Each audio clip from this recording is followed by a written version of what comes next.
এবারের ঘটনাটি আমাদেরকে যিনি পাঠিয়েছেন ওনার নাম শেখ মিকাইল আহমেদ। ওনার বাড়ি মাগুরা জেলার মোহাম্মদপুর উপজেলার মোহাম্মদপুর ইউনিয়নের শ্যামনগর গ্রামে। আর এই ঘটনাটি উনি ওনার আম্মুর কাছ থেকে শুনেছিলেন। ঘটনাটি মূলত যেখানে ঘটেছে সেটা যশোর জেলার সদর উপজেলার বাঘারপাড়া ইউনিয়নের তারাগঞ্জ গ্রামে। এই মিকাইল ভাইয়ের বাড়ি কিন্তু যশোরে, মূলত সেখানেই ঘটেছে। আর ঘটনাটা ঘটেছে এই মিকাইল ভাইয়ের মায়ের চাচাতো বোনের মেয়ের সাথে। ঘটনায় যাওয়ার আগে ঘটনাস্থলের বর্ণনাটা একটু দিয়ে নেই। ওনার মামা বাড়ি থেকে বেশ কিছুটা দূরে বুড়িগঙ্গা নদী, নদীর ঘাটে ফসলের জমি, আর কিছুটা দূরে একটা শ্মশান রয়েছে, তার পাশে একটা বড় তাল গাছও ছিল। ঘটনাটি ঘটেছিল 2005 সালের দিকে। ওনার মায়ের চাচাতো বোনের মেয়ের নাম শিলা। শিলা তার নানার বাড়ি থেকে লেখাপড়া করতো এবং থাকতো সেখানে।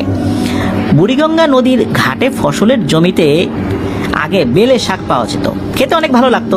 তখনকার দিনে অনেক লোকই, বিশেষ করে গ্রামের ভদ্রমহিলারা, ওখানে গিয়ে বেলে শাক তুলে নিয়ে এনে রান্না করে খেতেন আর কি।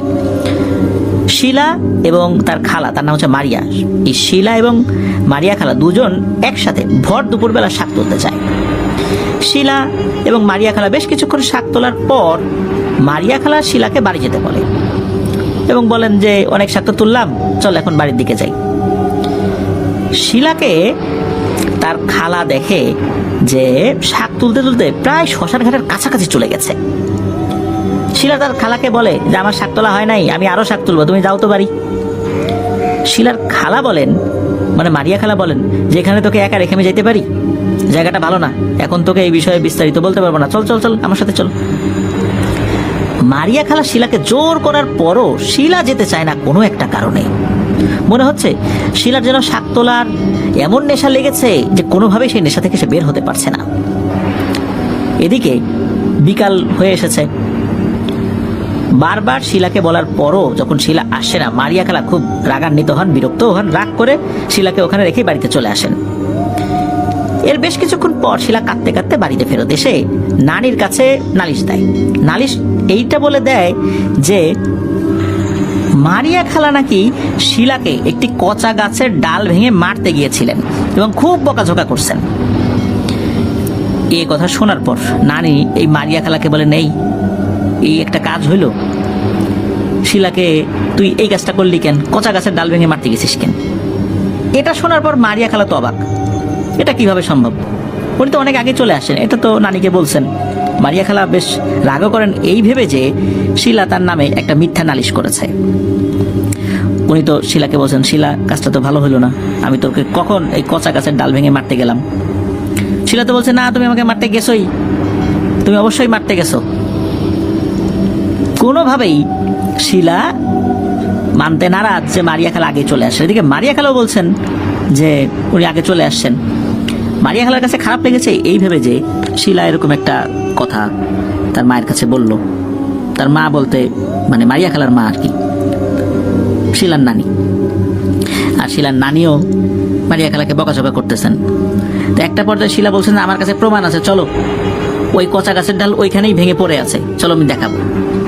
এই বলে শিলা তার নানিকে নিয়ে রওনা দিয়েছেন ওই শ্মশান ঘাটের দিকে। বাসার কাছাকাছি ছিল তো ওই সময় মারিয়া খালার যান নাই, রাগ করে। সত্যি তার নানি দেখেন যে ওইখানে একটি কচা গাছের ডাল পড়ে আছে, যেটা একটু আগে হয়তো ভাঙা হয়েছে। ওই ডালটা তুলে শিলা বাড়িতেও নিয়ে আসে, এসে মারিয়া খালাকে দেখাচ্ছে, এই দেখো এই ডাল দিয়েই তো তুমি মারতে চাইছিলা, এই যে নানি আমাকে দেখছে, আমার সাথে গেছিল, ওখানে পড়েছিল। মারিয়া খালা তো আসলে কিছুই বুঝতে পারছেন না যে আসলে ঘটনাটা কি। ও এইভাবে মিথ্যা কথা বলা শুরু করে দিল আমার নামে, না একটু বকাঝকাই করছি তাই বলে ওকে আমি কচা গাছের ডাল ভেঙে মারতে যাব। উনি আসলে মন খারাপ করেছেন শিলার উপরে, করারই কথা। তো যাই হোক, ওই দিন সন্ধ্যার পর ঘটে একটি ভয়ঙ্কর ঘটনা। শিলা পড়তে বসেছে, তখন সাথে শিলার ভাই শাওনও ছিল, একসাথে পড়তে বসেছে আর কি। ওই সময় হঠাৎ করে একটা অবয়ব দেখতে পায় শিলা। ওই পড়ার ফাঁকে নানি ওদের জন্য জিলাপি দিয়ে গিয়েছিল, ওই সময় পড়ছিল আর জিলাপি খাচ্ছিল। ওই অবয়বটার পুরো শরীরে বড় বড় লোম ছিল, চেহারাটা খুব কুচকুচে কালো ছিল। চেহারার উপর লোম ছিল বেশি এরকম না, চেহারাটা বোঝা যাচ্ছিল। ঠোঁটগুলো ছিল ধবধবে সাদা কিন্তু চেহারাটা কালো, আর চোখ দুটো ছিল লাল টকটকে। ওই অবয়বটা ঘরের মধ্যেই দাঁড়ানো। শাওন কিন্তু সেটাকে দেখতে পাচ্ছে না, শিলা দেখতে পাচ্ছে। ওই অবয়বটাকে দেখার পর শিলার মুখে আর কোনো কথাই আসছে না। ভয়ে সে কোনো কথা বলতে পারছে না, মনে হচ্ছে ওর শরীরটা অবশ হয়ে গেছে, শরীরের উপর কোনো নিয়ন্ত্রণ নাই। ওই অবয়বটা দূর থেকেই তার হাতটা লম্বা করে বাড়িয়ে দেয় শিলার দিকে এবং বলতে থাকে, হ্যাঁ রে শিলা, জিলাপি খাবি? একা একাই খাবি? দে, আমাকেও দে, আমিও খাই। এইটা শোনার সাথে সাথে শিলা তো প্রচন্ড জোরে এক চিৎকার দেয়, সাথে সাথে সেন্সলেস হয়ে যায়। তার চিৎকারে অন্য ঘর থেকে নানি আর মারিয়া খালা চলে আসে। কি হলো কি হলো? এদিকে শাওন তো কিছুই বলতে পারে না, সে তো কিছুই বোঝে নাই। সে খালি দেখছে যে হঠাৎ করে শিলা প্রচন্ড জোরে একটা চিৎকার দিল, সেন্সলেস হয়ে গেল। ওই সেন্সলেস অবস্থায় শিলার কিন্তু দাঁতও লেগে গিয়েছিল। অনেক সময় এরকম হয়, তো অনেক কষ্টে শিলার জ্ঞান ট্যান ফেরানো হয় আল্লাহর রহমতে। এর পরপরই স্থানীয় মসজিদের একজন মুয়াজ্জিন শহীদুল্লাহ চাচা আবার সম্পর্কে শিলার নানা হতেন, তো তাকে ডাকা হয়। উনি হালকা পাতলা ঝাড়ফুঁক করতেন আর কি, বা জানতেন ঝাড়ফুঁক টুকটাক। ওনাকে যখন ডেকে নিয়ে আসা হয়, উনি ঝাড়ফুঁক করে দিলেন, একটু পানি পড়া তেল পড়া দিয়ে দিলেন এবং জানালেন যে কি হয়েছিল। সবকিছু শোনার পর উনি বলেন যে ওকে ভালো কোনো হুজুর দেখাতে, কারণ বিষয়টা স্বাভাবিক না। যখন কেউ এই টাইপের জিনিস দেখতে থাকে তখন দ্রুত এটা সমাধান না করলে এটা বড় ধরনের একটা সমস্যায় রূপান্তরিত হয়। এখন ভালো হুজুর কোথায় পাবেন? টুকটাক খোঁজ খবর যেটা পান আর কি, তাদের কাছে নিয়ে যান, কোনো কাজ হয় না। এদিকে কয়েকদিনের ব্যবধানে শিলা শুকিয়ে যেতে থাকে, মনে হচ্ছে শরীরের ভেতর থেকে কেউ রক্ত শুষে খেয়ে ফেলছে। শুকিয়ে যাচ্ছে, ফ্যাকাশে হয়ে যাচ্ছে। দিনের বেলাতেও বিভিন্ন সময় ওই অবয়বটাকে দেখতে পেত। ও যখন একা একা থাকতো তখনই ওই অবয়বটা এসে হাজির হতো। যখন স্কুলে থাকতো তখনও দেখতো, যখন খাবার খেত তখনও দেখতো। বিশেষ করে খাবার খাওয়ার সময় ওই অবয়বটা এসে দূর থেকেই হাত বাড়িয়ে দিত। ওই হাতটা লম্বা হয়ে শিলার কাছে চলে আসতো এবং বলতো, কিরে শিলা, একা একাই খাবি? দে, আমাকে দে, আমিও একটু খাই। আর তখনই শিলা প্রচন্ড জোরে এক চিৎকার দিয়ে সেন্সলেস হয়ে যেত। এই ধরনের সমস্যা কিন্তু চলছিল। এরপর খুঁজতে খুঁজতে যশোরের তুলারামপুর এলাকায় একজন ভালো হুজুরের সন্ধান পান। সেই হুজুরের কাছে যান। তো হুজুর বলেন যে সন্ধ্যার পর বা বিকালের একটু আগে বা এরকম একটা সময় আর কি উনি রুকিয়া করবেন, এরকম একটা সময় বলেছিল আর কি। তো উনি রুকিয়া শুরু করেন। রুকিয়া করার সময় একটি বৃত্ত উনি এঁকেছিলেন, যে বৃত্তের মাঝে শিলাকে বসিয়েছিলেন। শিলার উপরেই রুকিয়ার মাধ্যমে সেই জিনটাকে উনি হাজির করেন। সেই জিনটাকে হাজির করার পর ওই হুজুর বলেন যে, আচ্ছা এই বাচ্চা মেয়েটার সাথে তোর কিসের শত্রুতা? তোর কি ক্ষতি করছিল বলতো? তখন ওই জিনটা বলে, ও তেমন কোনো ক্ষতি করে নাই, ওর সাথে কোনো সমস্যা হতোও না। মূলত ও এমন একটা সময় শাক তুলছিল, যে সময়টা তো ছিল আমাদের ওই পথ দিয়ে চলাচলের সময়। ওকে আমি বারবার বলেছিলাম যে চলে যা চলে যা, ওর খালার রূপ ধরে। ওর খালা যখন চলে গেল, এরপর বললাম, সে শোনে না। এরপর আমি একটি কচা গাছের ডাল ভেঙে ওকে ভয় দেখাই, তারপর সে ভয় পেয়ে চলে যায়। ওকে ক্ষতি করার কোনো উদ্দেশ্যে আমি এই কাজ করি নাই। মূলত ওই সময় আমাদের চলাচলের পথে কেউ বাধা হলে তার বড় ধরনের ক্ষতি হয়। যেহেতু ও চলে আসছিল একটু পরেই, আমাদের সম্প্রদায়ের আরো বড় বড় জিনেরা ওই দিক দিয়ে আসতো, তখন ওর আরো অনেক বড় ক্ষতি হতো। এই ঝামেলা এখানেই শেষ হয়ে যেতে পারতো। ও কি করছে, আরো কিছুক্ষণ পরে এসে সন্ধ্যার সময় ওই কচা গাছের ডালটা নিয়ে গেছে। মূলত ওই কচা গাছেই আমি থাকতাম। আমি নিজে ওর ভালোর জন্য কচা গাছের ডাল ভেঙে ওকে ভয় দেখায় তারাই দিছি। ও ওখানে এসে সেই ডালটা আবার বাড়িতেও নিয়ে গেছে। এই ধরনের ঘটনা যদি ঘটে, তখন ওই গাছের ওই অংশের সাথে আমরাও সেই বাড়িতে চলে যাই। তখন ওই ডালের সাথে সাথে আমি এই বাড়িতে চলে আসছি। ও যেহেতু আমার অবাধ্য হয়েছে, দুষ্টামি করছে, এই জন্য ওকে আমি শাস্তি দিচ্ছি, আর ওকে আমি শাস্তি দিয়েই যাব। এরপর হুজুর বলেন, যত বুঝে করে নাই, ছেড়ে চলে যা। সে বলে যে না, যাব না। তখন হুজুর বলেন, আমি জানতাম যে এইগুলাই বলবি, যে আমি যাব না, আর এর ওষুধও আমার কাছে আছে। এরপর হুজুর সরিষা পড়া এবং জমজমের পানি এই দুটো মিক্স করে ওই শিলার দিকে ছুঁড়ে মারেন। আর তখনই শিলার ভেতরে থাকে ওই জিনটা, ওরে বাবারে মরে গেলাম, শরীর পুড়ে গেল, এই বলে চিৎকার চেঁচামেচি করতে থাকেন। তখন হুজুর বলেন যে, বুঝছিস তো, যে কেন এইটা ছুঁড়ে মারলাম, আমি জানতাম যে তুই যেতে চাইবি না। শুধু তুই না, সব জিনি এই কথাই বলে যে না আমি ছেড়ে যাব না, এজন্য এর ব্যবস্থা আমাদের করাই থাকে। এখন যা, দ্রুত ভাগ।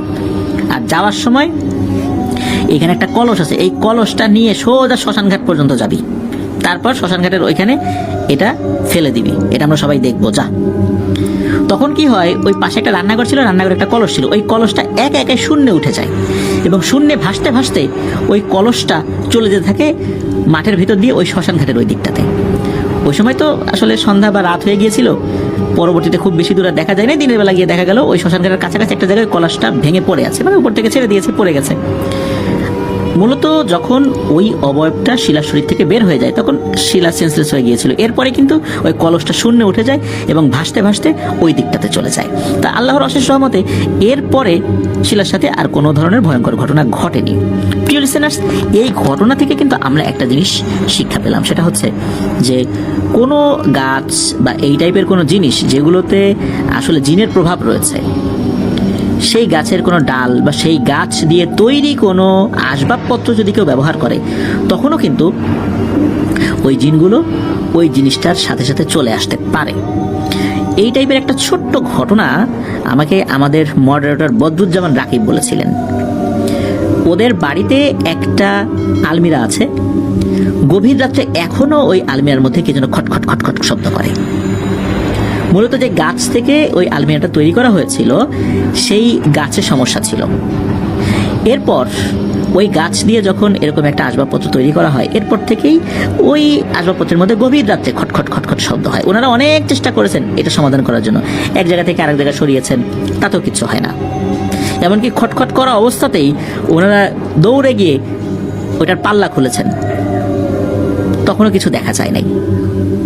হয়তো বা ইঁদুর বা অন্য কোনো কিছু ভেতরে থাকতে পারে বা আশেপাশে থাকতে পারে, এরকম কোনো কিছু আসলে ওনারা দেখতে পান নাই।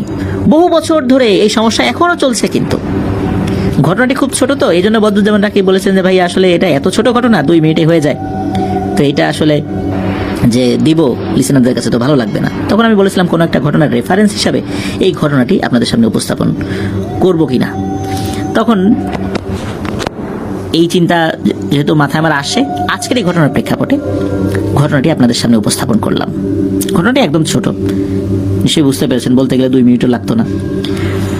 এর থেকেই প্রমাণিত হয় যে কোনো এইরকম জিন দ্বারা আক্রান্ত কোনো গাছ যেখানে তারা থাকেন, এই গাছগুলো কাটা বা সেখান থেকে তৈরি আসবাবপত্রের সাথেও এই জিনগুলো চলে আসতে পারে এবং তার দ্বারা আমরা ক্ষতিগ্রস্ত হতে পারি। আমরা অনেকে মনে করি মনে হয় গাছের কোনো গুণ রয়েছে, আসলে গাছের কোনো গুণ নাই এই অর্থে। হ্যাঁ, গাছের কোনো ঔষধি গুণ থাকতে পারে, সেই হিসাবটা আলাদা, সেটা আমি বলছি না। আমি বলছি যে গাছ কারো ক্ষতিও করতে পারে না, ভালো করতে পারে না, সেই ক্ষমতা আল্লাহ তাআলা তাদেরকে দেন নাই, আল্লাহ যদি না চান। তবে এই ধরনের প্যারানরমাল ক্ষতির কথা আমি বলছি, যে এই কারণে জিন যদি চলে আসে তখন কিন্তু পরিবারের সদস্যদের ক্ষতি হতে পারে। যেটা শিলা আপু করেছিলেন, উনি এই ডালটা ভুল করে নিয়ে আসছিলেন। উনি তো ছোট মানুষ, বুঝতে পারেন নাই, আসলে বোঝার কথাও না, এটা আমরাও হয়তো বা এই কাজটা করতাম। আর যেহেতু মারিয়া খালা উনি অস্বীকার করছিলেন, আর শিলা তো এটা দেখেছে, সেটা প্রমাণ করার জন্যই মূলত এটা সাথে করে নিয়ে আসছিলেন তার নানির সাথে। আর এটাই একটা বড় ধরনের বিপদের কারণ হয়ে গিয়েছিল। এটা ছিল ঘটনা। আশা করছি ঘটনাটি আপনাদের ভালো লেগেছে। প্রিয় লিসেনার্স, চলে যাব আমাদের এবার এপিসোডের পরবর্তী আরো একটি নতুন ঘটনায়। প্রিয় লিসেনার,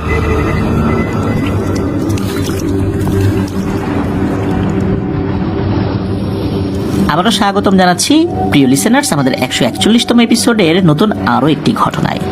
এখন যার ঘটনা আপনাদের সাথে শেয়ার করব, ওনার নাম আব্দুল্লাহ আল মামুন। উনি বর্তমানে ন্যাশনাল ইউনিভার্সিটিতে 4র্থ বর্ষে অধ্যয়নরত রয়েছেন। ওনার বাড়ি চট্টগ্রাম জেলার মিরসরাই উপজেলায়।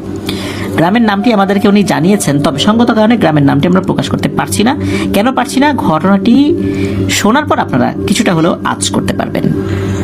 ঘটনাটির সময়কাল 2012 কি 13 সাল এরকমটা হবে। ঘটনাটি বোঝার সুবিধার্থে ওনার পরিবারের বর্ণনাটা দেয়াটা জরুরি বলে আমি মনে করছি। এই মামুন ভাইয়ের বাবা, চাচা, ফুপুরা 3 ভাই 2 বোন। মামুন ভাইয়ের বাবা ভাইদের মধ্যে মেঝো। ওনার বাবার ফার্নিচার এবং গাছের বিজনেস রয়েছে। আর মামুন ভাইয়ের বড় কাকা মানে জ্যাঠা, উনি পাকিস্তানে থাকতেন। আর ওনার ছোট চাচার চায়ের দোকান ছিল। ছোট চাচা একটু বাউন্ডুলের স্বভাবের ছিল, দোকানের দিকে খেয়াল রাখতেন না, রাত করে বাড়িতে ফিরতেন, সবসময় তার মাথা গরম থাকতো, কিছু থেকে কিছু হলেই সবসময় মামুন ভাইয়ের আম্মু, জেঠি আর মামুন ভাইয়ের দাদির সাথে ঝগড়া করতেন। ওনার এই স্বভাব পাল্টানোর জন্য পরিবারের সিনিয়ররা ঠিক করলেন যে তাকে বিয়ে দেবেন। যেমন কথা তেমন কাজ, আশেপাশে অনেক জায়গায় দেখাশোনা করা হচ্ছিল। ফেনী এলাকার এক মেয়ের সাথে ছোট চাচার বিয়ে ঠিক হয়। মামুন ভাইয়ের দাদা কিন্তু জীবিত ছিলেন না। পরিবারের সিদ্ধান্ত গ্রহণের ক্ষেত্রে মূল ভূমিকা পালন করতেন মামুন ভাইয়ের বাবা। যেহেতু ওনার বড় চাচা পাকিস্তানে, করাচিতে, আর ছোট চাচার তো এরকম বাউন্ডুলের স্বভাব, আর দাদি তো আসলে অনেক বয়স্ক ছিলেন। কিছু কিছু বিষয়ে উনি সিদ্ধান্ত দিতেন, কিন্তু অনেক জটিল বিষয়গুলো আসলে সিদ্ধান্ত দেওয়ার মতো শারীরিক অবস্থা বা মানসিক অবস্থা ওনার আসলে তখনও ছিল না, যেহেতু অনেক বয়স হয়ে গেছিলেন আর কি। ওনার এত বয়স যে উনি দ্বিতীয় বিশ্বযুদ্ধের কথা মনে করতে পারেন। দ্বিতীয় বিশ্বযুদ্ধের শেষ যে বাংকারটা, এটা কিন্তু কুমিল্লার লাকসাম পর্যন্ত চলে এসেছিল। এই কারণে চট্টগ্রামেও কিন্তু দ্বিতীয় বিশ্বযুদ্ধের অনেক স্মৃতি রয়েছে। উনি দ্বিতীয় বিশ্বযুদ্ধের সময়কালে অনেক কিছু বলতে পারেন, তাহলে বোঝাই যাচ্ছে যে ওনার বয়স কত। তো যাই হোক, বিয়ে শাদী হয়েও যায় ঠিকঠাক মতো। বিয়ের পরে 5-6 মাস সবকিছু ঠিকঠাকই ছিল। এরপর বিভিন্ন কারণে এই ছোট চাচা, ছোট চাচি আর এই মামুন ভাইয়ের মা এবং জেঠির সাথে সবসময় ঝগড়া লেগে থাকতো। কেন ঝগড়া হয় এটা আসলে ডিটেলসে বলাটা খুব মুশকিল, একদম সাধারণ বিষয় নিয়েই ঝগড়াঝাটি চলতে থাকে। তো এইভাবে যেহেতু ঝগড়া চলছে, একটা পর্যায়ে এই মামুন ভাইয়ের দাদি মামুন ভাইয়ের বাবাকে ডেকে বলে দেন যে এভাবে তো হইচই করা সম্ভব না, প্রত্যেকটা দিন এরকম ঝগড়াঝাটি লেগেই থাকে, এক কাজ কর, এই সম্পত্তি আলাদা করে দে আর এই ছোট ছেলেটাকে আলাদা করে দিই। মানে ছোট চাচা, মামুন ভাই ছোট চাচাকে আলাদা করে দিবেন আর কি। তো যেদিন ভিটার ভাগ ভাটোয়ারা হবে সেদিন এই যে চাচি, মানে ছোট চাচির ফ্যামিলির অনেকেই আসছেন। আর এদিক থেকে দুই ফুপুর হাজব্যান্ড, এলাকার মেম্বার চেয়ারম্যান, ওনারাও আসছেন। ঘটনাটা শুরু এই ভিটামাটি ভাগ হওয়া নিয়ে। যেহেতু মামুন ভাইয়ের দাদি ওনাদের সাথেই খাওয়া দাওয়া করেন, এদিকে ফুপুদের বিয়ে হয়ে গেছে, আর ফুপুদের বড় করা, বিয়ে শাদী দেয়া সব কিছুই কিন্তু এই মামুন ভাইয়ের আব্বু উনি নিজ অর্থায়নে করেছেন। আর যে জ্যাঠা মানে বড় চাচা, উনি তো করাচিতে থাকলেও খুব একটা যোগাযোগ করতেন না পরিবারে, এই জন্য ওই বড় চাচি বা জেঠির দায়িত্বও কিন্তু মামুন ভাইয়ের আব্বুর কাঁধেই এসে পড়েছে। যেহেতু দুই বোনকে উনি বড় করেছেন, বিয়ে শাদী দিয়েছেন, এই জন্য এই দুই বোন তাদের স্বামীদের সাথে আলোচনা করে সিদ্ধান্ত নিলেন যে আল্লাহ আমাদেরকে যতটুকু দিয়েছেন আলহামদুলিল্লাহ, যেহেতু ভাই অনেক কষ্ট করছে, এখনো করে, সুতরাং এই সম্পত্তির যেই ভাগটা হয় এটা আমরা কেউই নেব না। এই বিষয়ে তাদের স্বামীরাও সম্মতি দিয়েছিলেন। মোটামুটি কোনো ধরনের প্ররোচনা ছাড়াই ওনারা এই সম্পত্তি থেকে নিজেদের অংশটা ছেড়ে দেন, বলেন যে আমার ভাইরা পাক এটা। তবে এখানে ওনাদের একটা ওসিয়ত ছিল, সেটা হচ্ছে যে ওনারা যে সম্পত্তিটা ছেড়ে দেবেন এটা যেন এই মামুন ভাইয়ের আব্বা পান, এটা ওনাদের একটা ইচ্ছা ছিল আর কি। এখন দুই বোনের পুরো সম্পত্তি যদি মামুন ভাইয়ের আব্বা পান, সেক্ষেত্রে উনি একটু ভাগে বেশি পেয়ে যান। এটা দেখা গেল যে অন্য ভাইদের মধ্যে একটা মনোমালিন্যের সৃষ্টি হতে পারে। এই জন্য সিদ্ধান্ত নেওয়া হলো যে এক কাজ করি, ভিটা 4 ভাগ করি। 4 ভাগ করার পর 2 ভাগ মামুন ভাইয়ের আব্বা নেবেন, মানে ওই যে দুই ফুপুর যেই অংশগুলো ওইভাবে একটু মিলতাল করে 2 ভাগ নেবেন মামুন ভাইয়ের আব্বা, আর 1 ভাগ হচ্ছে ওনার জ্যাঠা, মামুন ভাইয়ের জ্যাঠা যিনি পাকিস্তানে থাকতেন আর কি, আর 1 ভাগ এই ছোট চাচা, মামুন ভাইয়ের যিনি ছোট চাচা উনি পাবেন। এখন এই সিদ্ধান্ত সকলে মেনে নিলেও এই যে চাচির মানে ছোট চাচির ভাইয়েরা কিন্তু মেনে নেয়নি। তাদের কথা হলো যে এই যে একটা ভাগ করা হয়েছে দুই ফুপুর সম্পত্তি নিয়ে, যে একটা ভাগ করা হচ্ছে, সেই ভাগ থেকে অর্ধেক অংশ ছোট চাচাকে দেয়া হোক আর অর্ধেক অংশ মামুন ভাইয়ের আব্বাকে দেয়া হোক। এই বিষয়টা নিয়ে মূলত ঝগড়ার সূত্রপাত ঘটে। আর এই ঝগড়াঝাটিতে সবচেয়ে মেইন ভূমিকা পালন করেছে হচ্ছে এই ছোট চাচির আপন ভাই, মানে ছোট চাচার শ্যালক। ঝগড়ার এক পর্যায়ে এই ছোট চাচার শ্যালক সে কি করেছে, এই মামুন ভাইয়ের ফুপুর গায়ে হাত তুলেছে। এই দৃশ্য দেখে অন্য যে দুই ফুপা, ইনারা তার বসে থাকবেন না, ওনারা কি করেছেন, ওই ছোট চাচার শ্যালককে দিয়েছেন এক মাইর। নিজের আপন ভাইয়ের মার খাওয়া দেখে স্বাভাবিকভাবেই বোনের গায়ে হাত তোলা, এটা কি কেউ সহ্য করতে পারবে? এদিকে এই মামুন ভাইয়ের চাচারা দেখেছে যে তার বোনের গায়ে হাত তুলেছে, আবার স্ত্রীর গায়ে হাত তুলেছে আর একজন পুরুষ লোক, এটা নিশ্চয়ই তার স্বামীরা মেনে নেবে না। সব মিলিয়ে একটা বেশ ভালো ধরনের ঝগড়াঝাটি মারামারি হয়ে যায় ওখানে। শেষ পর্যন্ত আগের সিদ্ধান্ত মতোই ভিটামাটি ভাগ হয়ে যায়। এরপর থেকেই মূলত আসল ঘটনার সূত্রপাত হয়। ভিটা ভাগের পর 1 মাসের মধ্যে সবকিছু ঠিকঠাক ছিল।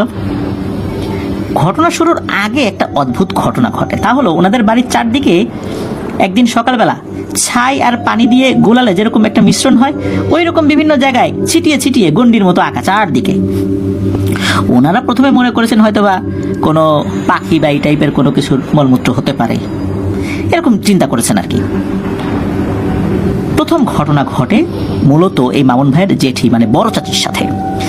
গ্রামে ওয়াশরুম তো বাইরে থাকে, তাই উনি রাতের বেলা ওয়াশরুমে যাওয়ার জন্য বের হয়েছেন। রাত আনুমানিক 2টা-2:30 হবে। এমন সময় লক্ষ্য করেন উঠোনের পাশেতে গাছ একটা ছিল, ওই গাছে একটা লম্বা অবয়ব বসে আছে। উনি ওইটা দেখে ভয়ে এক চিৎকার দিয়ে অজ্ঞান হয়ে যান। ওনার চিৎকারে বাড়ির অন্য সদস্যরা ঘুম থেকে উঠে পড়েন। তারা বাইরে বের হয়ে এসে দেখেন যে এই যে জেঠি অজ্ঞান হয়ে পড়েছেন উঠানের এক পাশে। তাকে তুলে এনে জ্ঞান ফেরানোর চেষ্টা করা হয়। উনি বলেন যে উনি কি দেখেছেন, তো এটাকে সবাই চোখের ভুল বলে চালিয়ে দিয়েছেন যাতে উনি সাহস পান। যদিও বা ওনারাও চিন্তা করেছেন এটা চোখের ভুলই হবে। এভাবে রাতের বেলা একা একা কেউ বের হলেই নাকি ওই অবয়বটাকে দেখত। একদিন তো জেঠি দেখেছেন, সেটাকে চোখের ভুল বলে চালিয়ে দেওয়া হয়েছে। যারা চোখের ভুল বলে চালিয়ে দিয়েছেন এরাই পরবর্তীতে আবার দেখেছেন। এরপর রাতের বেলা ঘরের চালে ঢিল ছোড়ার শব্দ হতো। অনবরত না, কয়েকটা ঢিল পড়তো, এরপরে আবার নীরব থাকতো, আবার পড়তো, এইভাবে আর কি। কিন্তু সকালবেলা ওই ঢিলগুলোর খুঁজে পাওয়া যেত না। এরপর আর এক ঘটনা ঘটে। ওনাদের উঠোনের একদিকে কয়েকটা লিচু গাছ আর নারকেল গাছ ছিল।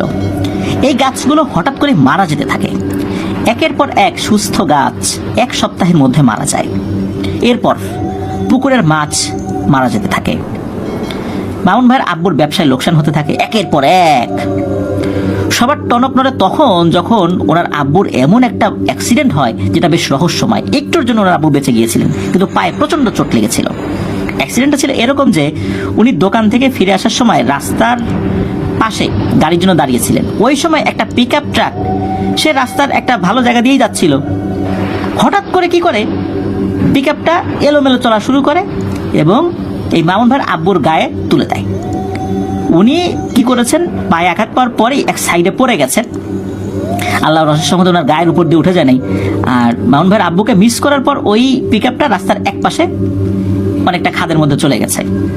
বাজারের লোকজন তো ওই ড্রাইভারকে ধরে জিজ্ঞেস করে যে তুমি খালি রাস্তায় এরকমটা করলা কেন, এই লোকের গায়ের উপর উঠাইতে গেলা কেন? অপর পাশ থেকে তো অন্য কোনো গাড়ি আসছিল না।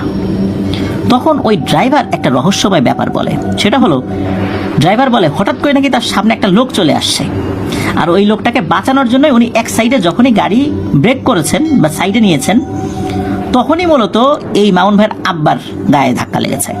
অথচ মামুন ভাইয়ের আব্বা বলেন ওই সময় তো কোনো লোকজনই ছিল না ওখানে, আমি একাই ছিলাম। উপস্থিত লোকজন বলে যে আরে নেশা টেশা করছে গাড়ি চালানোর সময়, এই জন্য ভুলভাল দেখছে। এরপর পুলিশ ডেকে ওই ড্রাইভারকে পুলিশের হাতে তুলিয়ে দেওয়া হয় আর কি। স্বাভাবিক এরকম তো মনেই হতে পারে যে দিন দুপুরবেলা এরকম সে যদি দেখে, নেশা না করলে এরকম দেখার কথা। আসলে যে এই ব্যাপারটা কি ছিল, এই বিষয়টা দাদি সর্বপ্রথম আঁচ করতে পারেন যে নিশ্চয়ই এমন কিছু হয়েছে।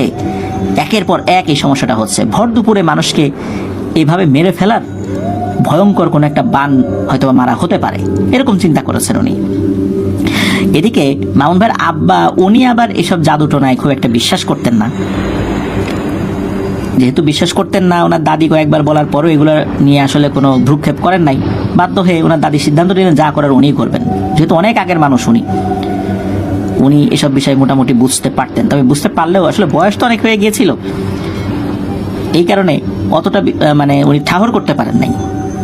যখন দেখলেন যে এইরকম একটা অবস্থায় চলে গেছে তখন বুঝতে পারলেন। কারণ এমনিতে তো জিন ভূতের সমস্যা হইতেই পারে, বিভিন্ন সময় হয়েছে, ঠিকও হয়ে গেছে, কিন্তু এটা কি? যাই হোক, উনি কি করেছেন, দাদি কি করেছেন, এক শুক্রবার বিকালে এই মামুন ভাইকে বলেছেন এলাকার দোকান থেকে 1 বিড়া পান আর ছোট্ট 1 বোতল সুগন্ধি তেল কিনে নিয়ে আসতে। টাকা দিয়েছেন, মামুন ভাই নিয়েও আসছেন। উনি যখন নিয়ে আসলেন তখন দাদি ওনাকে নিয়ে পাশের গ্রামে যে গ্রামে দাদির বাবার বাড়ি সেখানে গিয়েছেন। ওখানে এক মহিলার কাছে নাকি জিন আসতো। তো দাদি ওখানে নিয়ে গিয়েছেন, আর বারবার যাওয়ার পথে বলে দিয়েছেন যে ওই মহিলা কথা বলার সময় অপ্রয়োজনীয় কোনো কথা বলা যাবে না, শুধু যে প্রশ্ন জিজ্ঞেস করবে সেই প্রশ্নের উত্তর দিতে হবে, এর বাইরে কোনো কথা বলা যাবে না, আর কোনো মিথ্যা কথাও বলা যাবে না। তো ওনারা ওই মহিলার বাড়িতে গিয়েছেন। ওই মহিলা ওনার দাদিকে বলেছেন যে মাগরিবের নামাজ পর্যন্ত অপেক্ষা করেন, মাগরিবের নামাজের পর ইনশাল্লাহ আমরা আসনে বসবো। যেহেতু ওনার নিজের বাবার গ্রাম, মানে দাদির নিজের বাবার গ্রাম, অনেকেই পরিচিত, গল্প গুজব করে বিকেলটা ওই বাড়িতেই ওনারা সবাই মিলে কাটিয়ে দেন। সন্ধ্যা নামে, সন্ধ্যার পর যখন মাগরিবের আজান নামাজ সবার শেষ হয়েছে, সবাই নামাজ পড়েন, তো শেষ করে ওই মহিলা ওই জায় নামাজেই বসে আছেন। জায় নামাজে বসে কিছু সময় উনি দোয়া দুরুদ পড়তে থাকেন। জায় নামাজ থেকেই ওনার হাজবেন্ডকে ইশারা করেন। ওই মহিলার হাজবেন্ড ওনাদের আনা পান ওনাকে দেন, পান খাওয়ার উপযোগী করে ওই যে জর্দা, তারপরে সুপারি, এই জিনিসগুলো দিয়ে পান বানিয়ে দেন। এরপর ওই সুগন্ধি তেলের শিশি থেকে কিছুটা তেল মাথায় লাগিয়ে দেন ওনার হাজবেন্ড, কি যেন দোয়া পড়ে মাথায় লাগিয়ে দেন আর কি। কিছুক্ষণ পর হঠাৎ করে ওই মহিলা জায়নামাজ থেকে উঠে খাটে বসে পড়েন, পায়ের উপর পা তুলে বসে পড়েন। তখন ওই মহিলার স্বামী আর এই যে মামুন ভাইয়ের দাদি ওই মহিলাকে সালাম দেন, আর মামুন ভাইকেও সালাম দিতে বলেন। ওই মহিলা ভারী পুরুষের কণ্ঠে সালামের জবাব দেন এবং জিজ্ঞেস করেন যে আমাকে আপনারা কেন ডাকছেন। এরপর দাদি সব ঘটনা খুলে বলেন। কিছুক্ষণ চুপ থাকার পর ওই ভারী কণ্ঠ বলে ওঠে, আসলে সমস্যা এখনো অতটা জটিল হয়নি, আপনাদের উপর আল্লাহর রহমত আছে, তবে আরো আগে বোঝা উচিত ছিল, আরো আগেই আসা উচিত ছিল। এরপর ওই ভারী কণ্ঠটি বলে দেয় যে পাশের গ্রামের মসজিদে একজন হুজুর আছে, আগামীকাল এই মহিলার স্বামীকে সাথে নিয়ে ওই হুজুর আপনাদের বাড়িতে যাবেন, বাকি সব কিছু আমি বলে দেবো সেই হুজুরকে, ইনশাল্লাহ ঠিক হয়ে যাবে, এটা নিয়ে আর চিন্তা ভাবনা করার দরকার নেই। তো এই ধরনের আশার বাণী শোনার পর ওনারা আশ্বস্ত হন। হঠাৎ করে ওই মহিলা নিস্তেজ হয়ে যান, কিছু সময় বিছানায় শুয়ে থাকেন, এরপর স্বাভাবিক হন। স্বাভাবিক হওয়ার পরেও মনে হচ্ছিল ওই মহিলা অনেক ক্লান্ত, অনেক পরিশ্রম করেছেন, এমনটা মনে হচ্ছিল আর কি। এরপর ওই বাড়ি থেকে ওনারা রওনা দেন আর কি। ঠিকঠাক মতো ওই বাড়িতে চলে আসছেন মামুন ভাই ওনার দাদিকে নিয়ে, পথে কোনো ধরনের কোনো সমস্যা হয়নি। এরপর দিন ওই মহিলার স্বামী এবং পাশের গ্রামের একজন হুজুর মামুন ভাইদের বাড়িতে আসছেন। ওই হুজুর আসার পরেই মানে এমন একটা আচরণ করছেন, মনে হচ্ছে ওই হুজুর ওই বাড়ির সব রুম বা সব কিছু চেনেন, অথচ এই বাড়িতে উনি আগে কখনো আসেনি নাই। উনি এসে প্রথমে বলেন যে একটা কোদাল দেন তো কোদালটা নেওয়ার পর উনি কোদালটা হাতে নিয়ে সোজা একটা ঘরের কিনারে গিয়ে গর্ত করা শুরু করলেন। কাউকে জিজ্ঞাসা করছেন না যে এখানে কি আছে না আছে, উনি নিজেই করছেন, মনে হচ্ছে কেউ তাকে ইনস্ট্রাকশন দিচ্ছে। উনি বিভিন্ন জায়গায় গর্ত করেন, তারপর ঘরে যে চৌকাঠের নিচে গর্ত করেন, এরকম বেশ কিছু গর্ত করে উনি প্রায় 6টা তাবিজের মতো কিছু জিনিস উদ্ধার করেন। হুজুর প্রথমে আগুন জ্বালান, আগুনের উপরে কিছু দোয়া পরে ফু দেন, এরপর ওই তাবিজগুলোকে আগুনে ফেলে দেন। এরপর মসজিদের হুজুর সব ঘটনা খুলে বলেন। উনি বলেন যে গত রাত্রে বড় হুজুর, মানে ওই যে মহিলার কাছে আসা যে জিন, উনি তাকে সব ঘটনা বলে গেছেন। উনি বলেন যে এই যে মামুন ভাইয়ের বাবা এবং চাচার যেই সম্পত্তিগুলো ছিল আর কি, পুপুদের যে সম্পত্তি ছিল, তো এটা নিয়ে ভাগ বাটোয়ারার সময় যখন ওই যে ছোট চাচা শ্যালককে মারধর করা হয়েছিল, তো এটা কিন্তু ওই ছোট চাচির মা এবং চাচি ওনারা তো দেখেছেন এবং ওনারা খুব অপমানিত হয়েছেন আর কি এই বিষয়টাতে।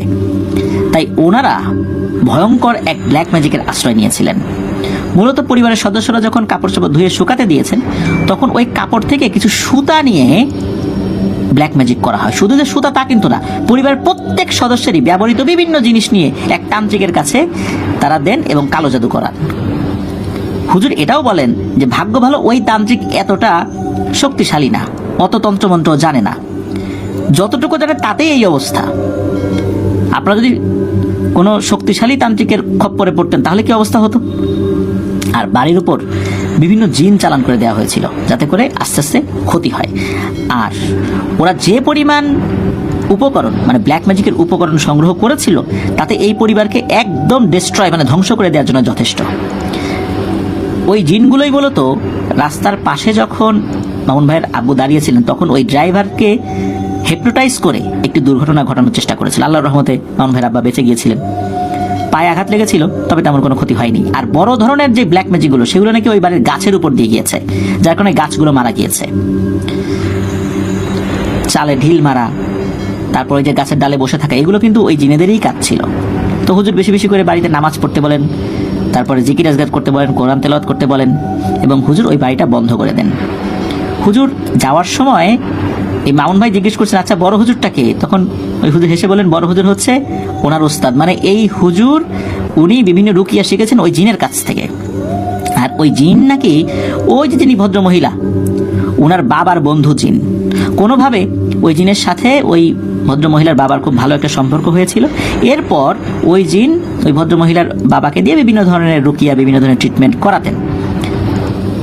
তবে ওনার বাবা যখন মারা যান, মারা যাওয়ার আগে খুব অসুস্থ হয়ে গিয়েছিলেন, তখন বলেছিলেন যে আমি তো মারা যাচ্ছি, কিন্তু ওই জিন বলেছিল যে হায়াত মউত আল্লাহর হাতে, পৃথিবীর এই বিধান তো কেউ আসলে খণ্ডাতে পারবে না, আমরাও সবাই একসময় মারা যাব, কিন্তু তুমি মারা গেলেও আমি তোমার বাড়ি ছেড়ে যাব না, তোমার তো মেয়ে আছে একটা, ওর মাধ্যম দিয়েই আমি চিকিৎসা করাবো। তখন ওই হুজুর বলেছেন, আমার মেয়ে তো আসলে কোনো ইলম কালাম ওইভাবে জানে না, ও তো এই টাইপের কোনো কিছুই আমি শিখাই নাই ওকে। তখন ওই জিন বলেছেন যে ওকে কিছুই জানতে হবে না, তোমার মতো এত রুগী তো দেখতে পারবে না, এই একটা দুইটা রুগী আসলে আমি চিকিৎসা করাই দেব, যেহেতু তুমি আমার বন্ধু তোমাকে আমি ছাড়তে পারি, কিন্তু তোমার বাড়ি আমি যতদিন জীবিত আছি ছাড়তে পারবো না, তোমার পরিবারের সাথেই আমি থাকবো। তো এই কারণেই মূলত ওই যে জিনটা, ওই জিনটা ওই ভদ্র মহিলার সাথেই রয়ে গিয়েছিলেন। একটা দুটা রুগী দেখতেন আর কি, খুব বেশি দেখতে পারতেন না, ওনার তো সেই এলেম কালাম আসলে নাই, পুরোটাই এই জিনের মাধ্যমে আসলে উনি করতে পারতেন। এরপরে মামুন ভাইয়ের পরিবার থেকে ওই হুজুরকে কিছু হাদিয়া দেওয়ার চেষ্টা করা হয়। হুজুর সম্পূর্ণরূপে এটা নিতে অস্বীকৃতি জানান এবং বলেন যে যদি কিছু দিতেই হয় এই টাকাটা কোনো একটা এতিমখানায় দান করে দেন। এই ধরনের চিকিৎসা করে কোনো ধরনের বিনিময় গ্রহণ করা সম্পূর্ণরূপে নিষিদ্ধ, আর বিনিময় দিতেই যদি হয় তাহলে সেটা অবশ্যই মসজিদ, মাদ্রাসা বা এতিমখানায় দিয়ে যেতে পারে, এটা হুজুর বলে দেন এবং সেই পরিমাণ টাকা ওনারা দিয়েও দিয়েছেন একটা এতিমখানায়। তো এভাবেই এই ঘটনার সমাপ্তি হয়। আর চাচাদের সাথে কিন্তু এরপরে সম্পর্ক টোটালি বিচ্ছিন্ন হয়ে যায়। তবে এখন নাকি আল্লাহর রহমতে চাচাদের সাথে এখন আর ঝামেলা নাই, সবাই মোটামুটি মিলেমিশেই আছেন। তো এটাই ছিল ঘটনা। আর দাদি উনি এই 2024 মারা গিয়েছেন, ওনার জন্য দোয়া চেয়েছেন, আমরা দোয়া করি আল্লাহ তাআলা তার ভুল ত্রুটি ক্ষমা করুন, জান্নাতুল ফিরদৌসের মেহমান হিসাবে কবুল করুন। প্রিয় লিসেনার্স, এটি ছিল ঘটনা। যেহেতু এই গ্রামে এই ঘটনাটা হয়তো আরও কিছু লোকজন জানে, যদি গ্রামের নামটা আমরা বলে দেই তাহলে এই আত্মীয় স্বজনদের মধ্যে এই বিষয়টা নিয়ে একটা মিশ্র প্রতিক্রিয়া হতে পারে।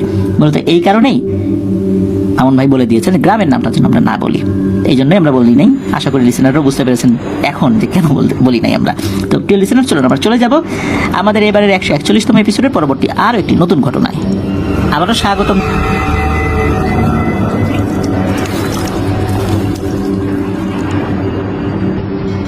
আবারও স্বাগতম জানাচ্ছি প্রিয় লিসেনার্স আমাদের 141তম এপিসোডের নতুন আরও একটি ঘটনায়। এখন যার ঘটনা আপনাদের সাথে শেয়ার করতে যাচ্ছি তার নাম মোহাম্মদ আশিক রহমান ওয়াহিদ। ওনার বাড়ি জয়পুরহাট জেলার আক্কেলপুর উপজেলার রায়কালী ইউনিয়নের দেওরা গ্রামে। আমাদের চ্যানেলে এর আগে একটি ঘটনা প্রচারিত হয়েছিল, ক্ষেতলালের ঘটনা, যেখানে কালির টাকার ঘটনার একটি বিবরণ ছিল।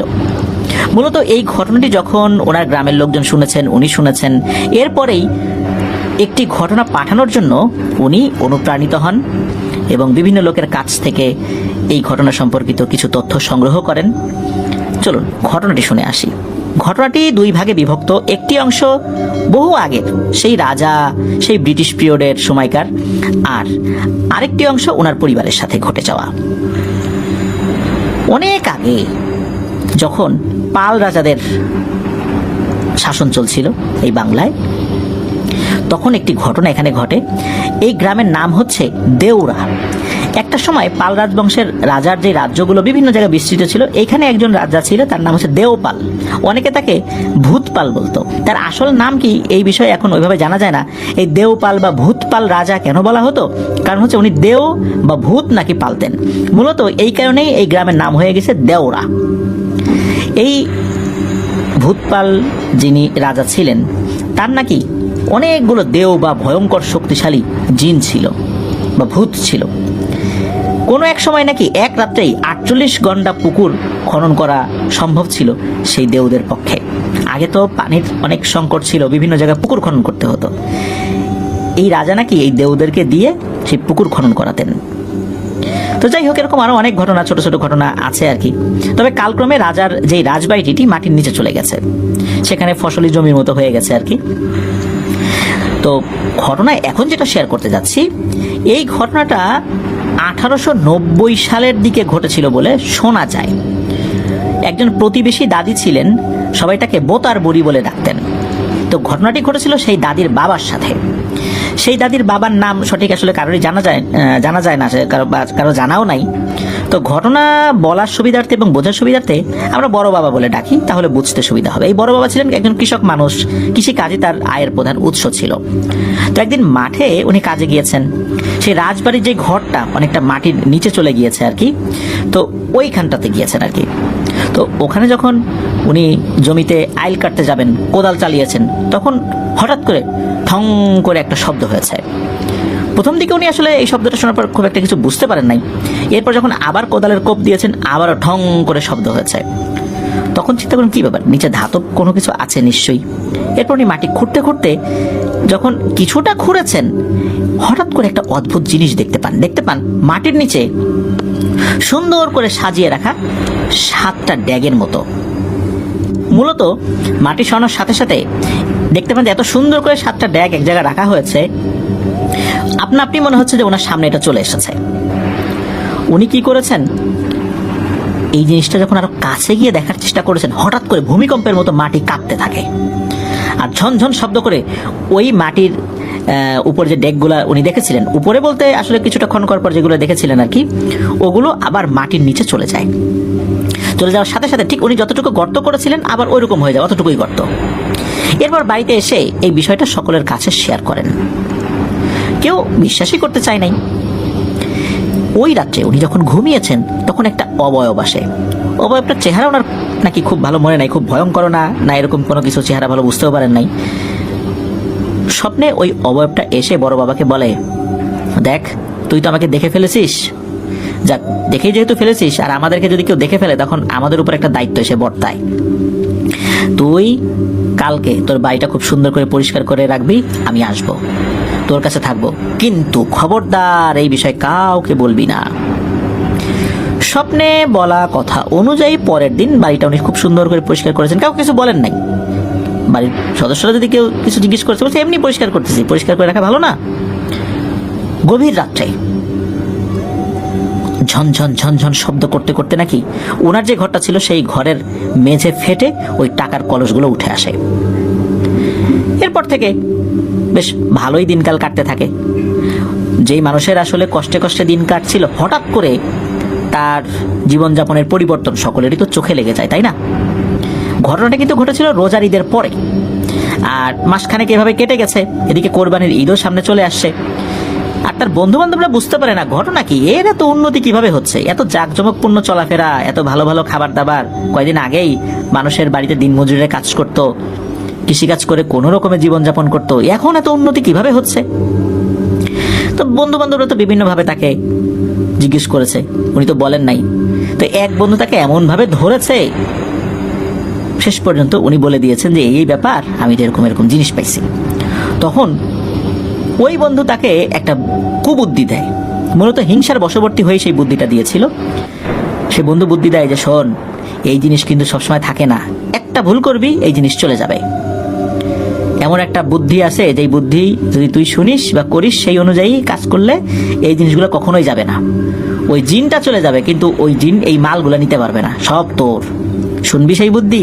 তো উনি বলেছেন হ্যাঁ বল, ভালোই তো বুদ্ধিটা। তো বুদ্ধি দিয়েছে যে আসতেছে তো কুরবানি ঈদ, কুরবানি ঈদে গরু জবাই করার পর ওই জবাইকৃত গরুর কিছু রক্ত উঠায় রাখবি, আর রাতের বেলা যখন ওই জিনিসগুলো আসবে তখন কি করবি, খুব দ্রুত ওই 7টা ড্যাগের সাথে এই গরুর রক্তটা মাখাই দিবি। উনি চিন্তা করছেন যে বাহ, ভালো বুদ্ধি তো, এটা করলে তো আর ওই জিনিসগুলো চলে যাবে না, আবার হাতছাড়া হবে না। আর যেই বুদ্ধিটা আসলে দিয়েছিল, আর যে বুদ্ধিটা দিয়েছিল, সেও জানতো যে আসলে এটার পরিণতি কি। হিংসার বশবর্তী হয়ে বুদ্ধি দিয়েছে। মূলত এইটা খুব ভয়ঙ্কর একটা কাজ। তো যাই হোক, সত্যি কুরবানি ঈদের দিন গরু জবাই করা হয় বিভিন্ন জায়গায়। উনিও তো অনেকগুলো গরু জবাই করেছেন, গ্রামের বিভিন্ন লোকদেরকে মাংস বিতরণ করেছেন, আর গরুর কিছুটা রক্ত উনি উঠিয়ে রেখেছেন। ওই রাত্রেই যেই জায়গাটাতে, ঘরের যেই জায়গাটাতে ওই ড্যাগগুলো থাকে, ওখানে গিয়ে উনি ওই ড্যাগগুলো বের করেছেন। একটা বিশেষ প্রক্রিয়া, ওগুলো এমনিতেই বের হতো আর কি, যেটা ওই জিন শিখিয়ে দিয়েছিল। তো সেই প্রক্রিয়া যখনই ওই ড্যাগগুলো ওনার সামনে আসে তখনই খুব দ্রুত ওই 7টা ড্যাগের সাথে ওই রক্ত মাখিয়ে দেন।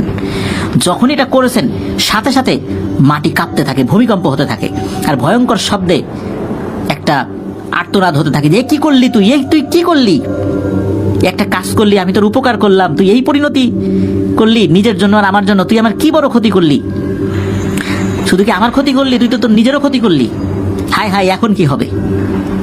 তো এটা নাকি হতে হতেই ওই মাটির ড্যাগগুলো আবার মাটির নিচে চলে যায়। এরপর ওই দিনই এর কিছু সময় পরে ওনার যত সন্তানাদি ছিল, 3-4 জন 5 জন যাই ছিল আর কি, এরা প্রত্যেকেই একসাথে রক্ত বমি করতে করতে মারা যায়, এমনকি ওনার স্ত্রীও রক্ত বমি করতে করতে মারা যায়। ওনার একটা সন্তান ছিল মেয়ে, তাকে আর একটা বাড়িতে উনি দত্তক দিয়েছিলেন, কারণ এতগুলো সন্তান ওনার জন্য পালন করা খুব কষ্টকর ব্যাপার ছিল। যখন ওনার অবস্থা খুব খারাপ ছিল, যখন ওনার অবস্থা ভালো হয় তখন অবশ্য ওই সন্তানকে উনি আনতে গিয়েছিলেন, কিন্তু ওই পরিবারে ওই সন্তান বড় হওয়ার কারণে ওই পরিবারের সদস্যরা ওই সন্তানকে আসলে এমনভাবে আপন করে নিয়েছিল তারা কোনোভাবেই দেবে না, আর ওই সন্তানও আসবে না। এই কারণে ওই সন্তান ওই বাড়িতে ছিল। ওই সন্তানটা বেঁচে যায়। স্বপ্নে ওই অভাবটা আবার আসে, এসে বলে যে তুই এমন একটা কাজ করলি, তুই নির্বংশ হয়ে গেলি, আমারও ক্ষতি করলি, শুধু তোর একটা মেয়ে বেঁচে গেল, অন্য বাড়িতে দত্তক দিয়ে রেখেছিলি এই কারণে। তবে তুই যখন কাউকে বলে দিয়েছিলি এই বিষয়টা, তখনও তোকে আমি কিছু বলি নাই, কিন্তু তুই যে কাজটা করলি এটা তুই খুব খারাপ করছিস, তুই নিজেও জানিস না তুই কি করছিস। তো যাই হোক, এরপরে উনি ওই জিনিসটাকে আর কখনোই স্বপ্নে দেখেন নাই। আর এই যে যেই মেয়েটা বেঁচে গিয়েছিল সেই হচ্ছে এই বোতার বুড়ি। এই বোতার বুড়ি এই ঘটনাটা বিভিন্ন মানুষের কাছে বলেছেন, কারণ যখন সব সন্তানাদি মারা যায় তখন বাধ্য হয়েই ওই মেয়েটাকে উনি নিয়ে এসেছিলেন। মেয়েটাকে যখন একটু বড় হয়, কেন এই ঘটনা ঘটলো এই বিষয়টা ওনার মেয়ের কাছে বলেছিলেন। এই যে যেই বৃদ্ধ দাদি, এই বোতার বুড়ি নামে যিনি পরিচিত ছিলেন, উনি কিন্তু বৃদ্ধ হয়েই মারা গিয়েছিলেন। ওনার মৃত্যু কিন্তু ঠিক ওনার অন্য ভাই বোনদের মতো যেভাবে রক্তবমি হতে হতে মারা গিয়েছিল ঠিক ওভাবেই হয়। ওনার বয়স হয়ে গেলে তো স্বাভাবিকভাবে মানুষের বিভিন্ন ধরনের অসুখ বিসুখ এসে ভর করে, অসুখ বিসুখের কারণেই উনি মারা গিয়েছিলেন বলে ধারণা করা হয়, কিন্তু মৃত্যুর ঠিক আগে এই ধরনের রক্তবমি শুরু হয়ে যায়, এরপরে উনি মারা যান। যাই হোক, পাশে একটা বিশাল পুকুরও রয়েছে, সেই পুকুর নিয়ে এখন তেমন কিছু একটা ঘটে না। তবে ওই বংশের মানে ওই যে যিনি আসলে ওই জিনিসটা পেয়েছিলেন, ওনার তো আরো ভাই ব্রাদাররা ছিল, ওই বংশের একজন বাচ্চা এক যুগ পর পর প্রতি 12 বছরে একজন নাকি মারা যায় ওই পুকুরে ডুবে। পাশে একটা পুকুর আছে, ওই পুকুরে ডুবে মারা যায় আর কি। ধারণা করা হয় ওই ড্যাগগুলো এখন ওই পুকুরেই রয়েছে। এবার আসি আমরা আমাদেরকে যিনি ঘটনা পাঠিয়েছেন ওনার পরিবারের ঘটনায়। গত রমজানের যে ঈদ, এই ঈদের পর থেকে ওনাদের বাড়ির গেটের সামনে একটা বড় বাসা রয়েছে, ওই জায়গাটাতে রাতের বেলা কে যেন এসে কান্নাকাটি করে, অনেক কান্নাকাটি করে, খুব করুণ সুরে কান্নাকাটি করে। তো প্রতিদিন এরকম করে।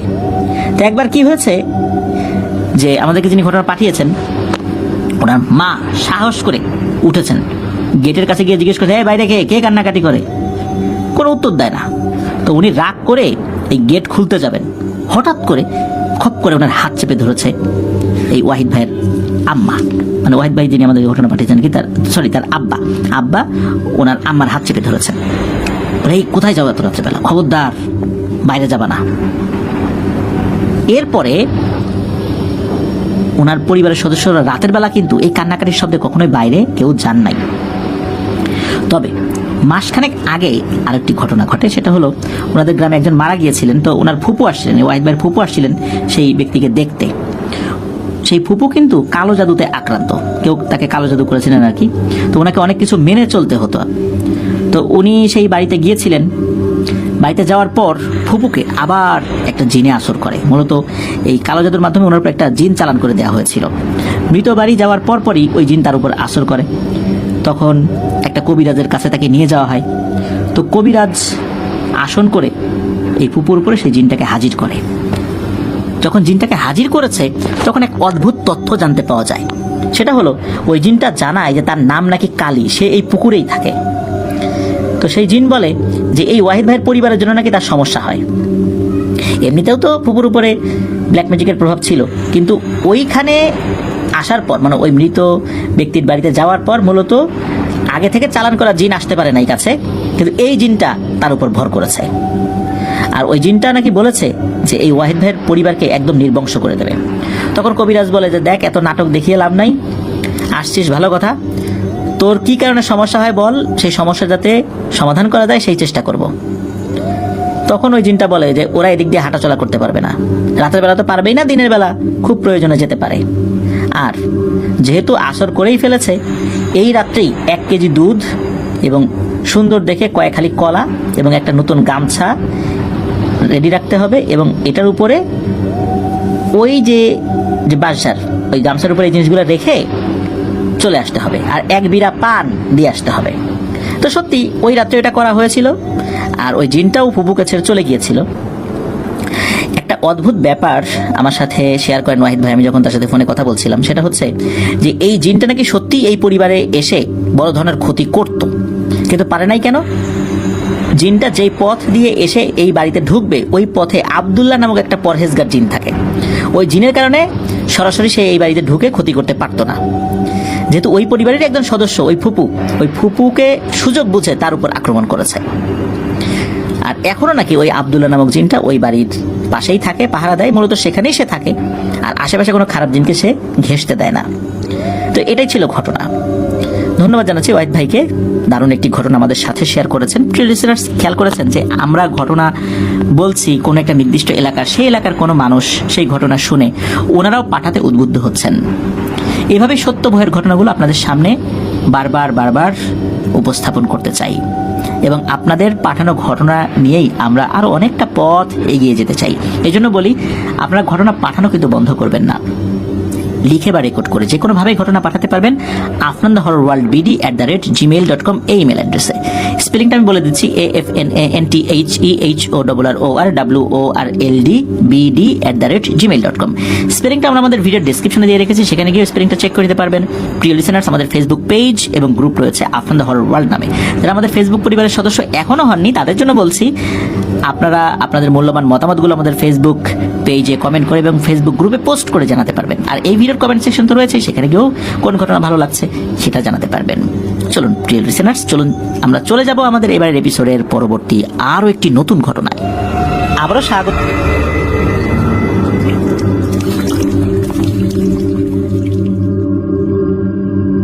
প্রিয় লিসেনার্স, এই মুহূর্তে আমি যখন এই ঘটনাটি বলছি তার কিছুক্ষণ আগে আমার কাছে একটি দুঃসংবাদ আসে। আপনারা হয়তো ইতোমধ্যে জেনে গিয়েছেন যে সেই দুঃসংবাদটা কি। সেটি হচ্ছে মাগুরার সেই ছোট্ট শিশুটি আর পৃথিবীতে নেই।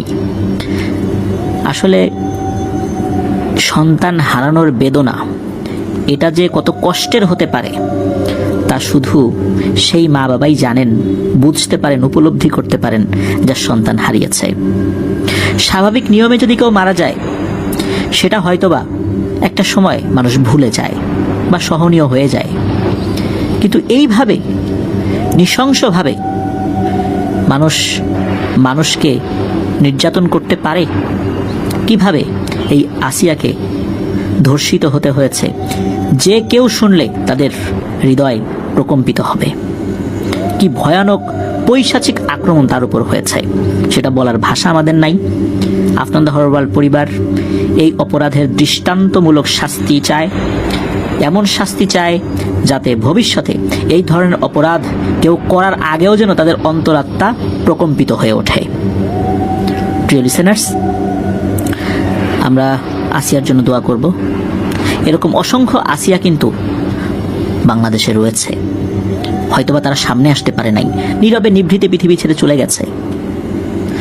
আমরা সকল আসিয়ার পক্ষ থেকে এই দৃষ্টান্তমূলক শাস্তি আমরা কামনা করি। যারা এই অপরাধ করেছে তাদেরকে সামাজিকভাবে বয়কট থেকে শুরু করে নিয়ে এমন একটি সামাজিক আন্দোলন গড়ে তুলতে হবে যাতে করে শুধু আইন যেন ওদের শাস্তি দিয়েই ক্ষান্ত না হয়, সামাজিকভাবেও যেন আমরা তাদের শাস্তি নিশ্চিত করতে পারি তাদেরকে বয়কট করার মাধ্যম দিয়ে, যাতে করে মানুষ ভাবে যে আমি যদি কখনো জেলখানা থেকে ছাড়াও পেয়ে যাই এই সমাজ আমাকে গ্রহণ করবে না। সুতরাং এই অপরাধ কখনোই করা যাবে না।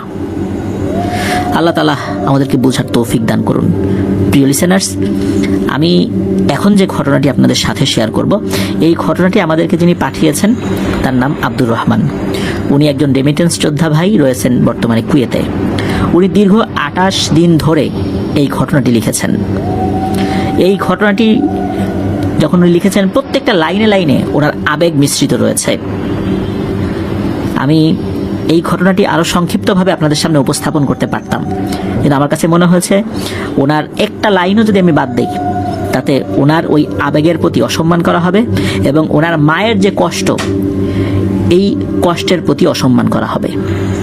আমি আশা করব আপনারা বিরক্ত হবেন না। উনি যেভাবে লিখেছেন আমি চেষ্টা করব সেভাবেই উপস্থাপন করার জন্য।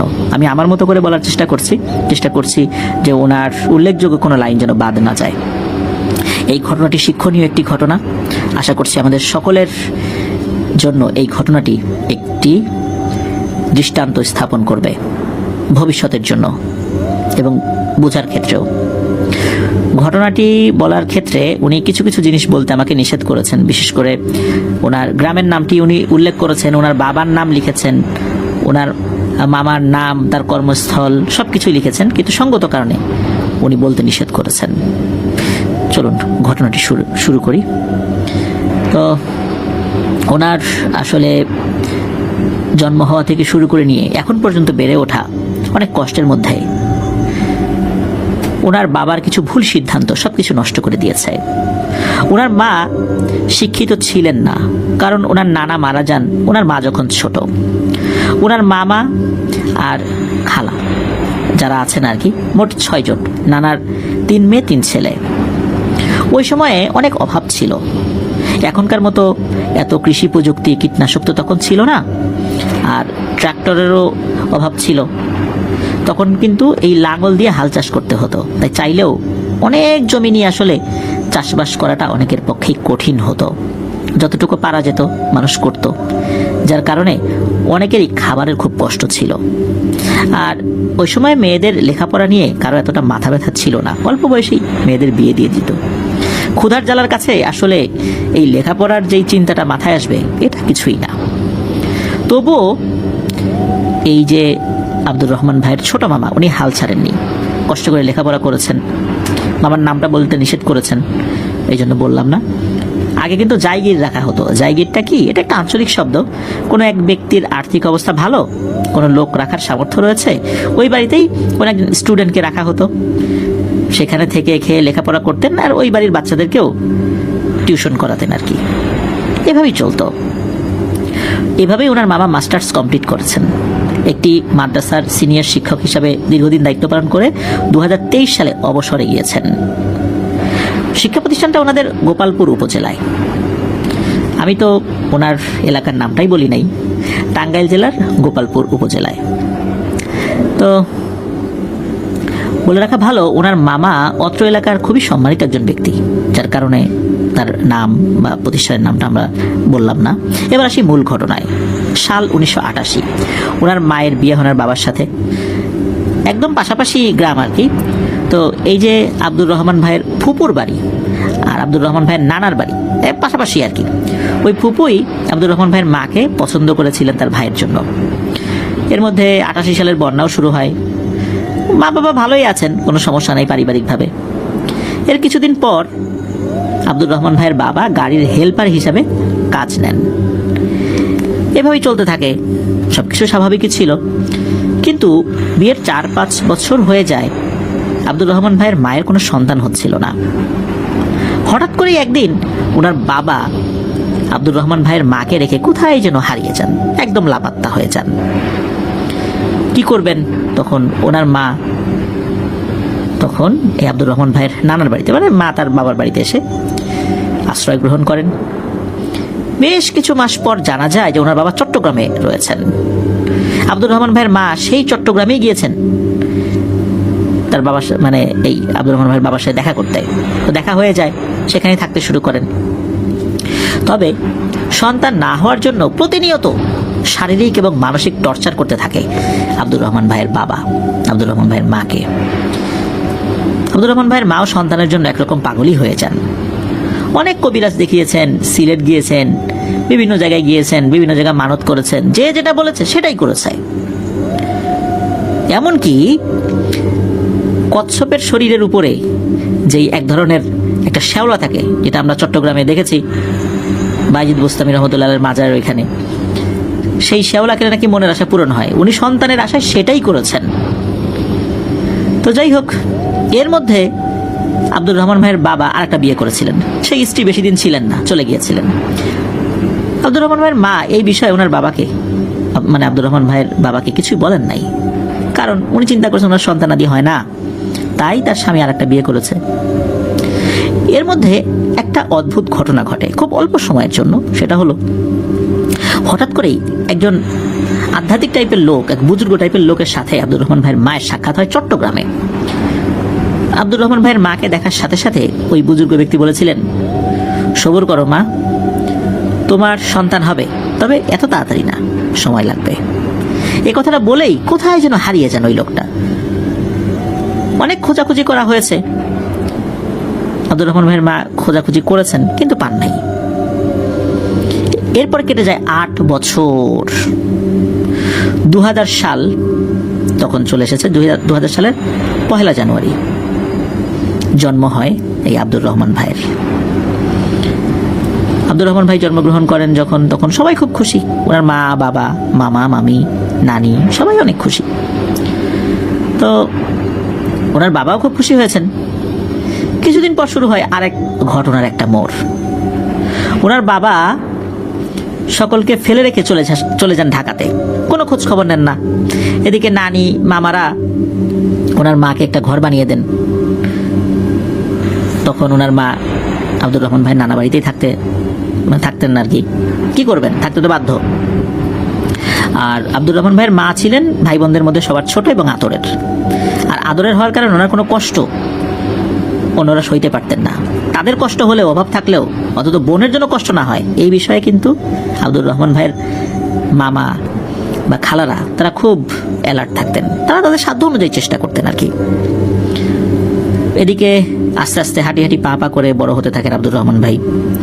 তার বয়স তখন 7 বছর।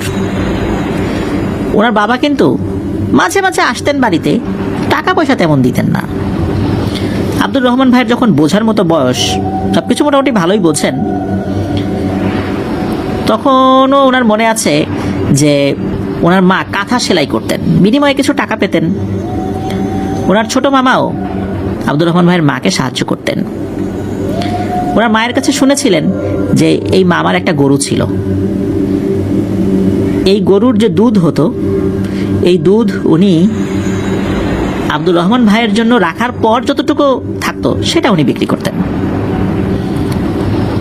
বিক্রি করার মতো রেখে যে বাকি দুধটুকু ওনাকে দিবেন বিষয়টা এরকম না, মানে ওনার জন্য পর্যাপ্ত রেখে, মানে আব্দুর রহমান ভাইয়ের জন্য পর্যাপ্ত রেখে বাকিটা বিক্রি করতেন।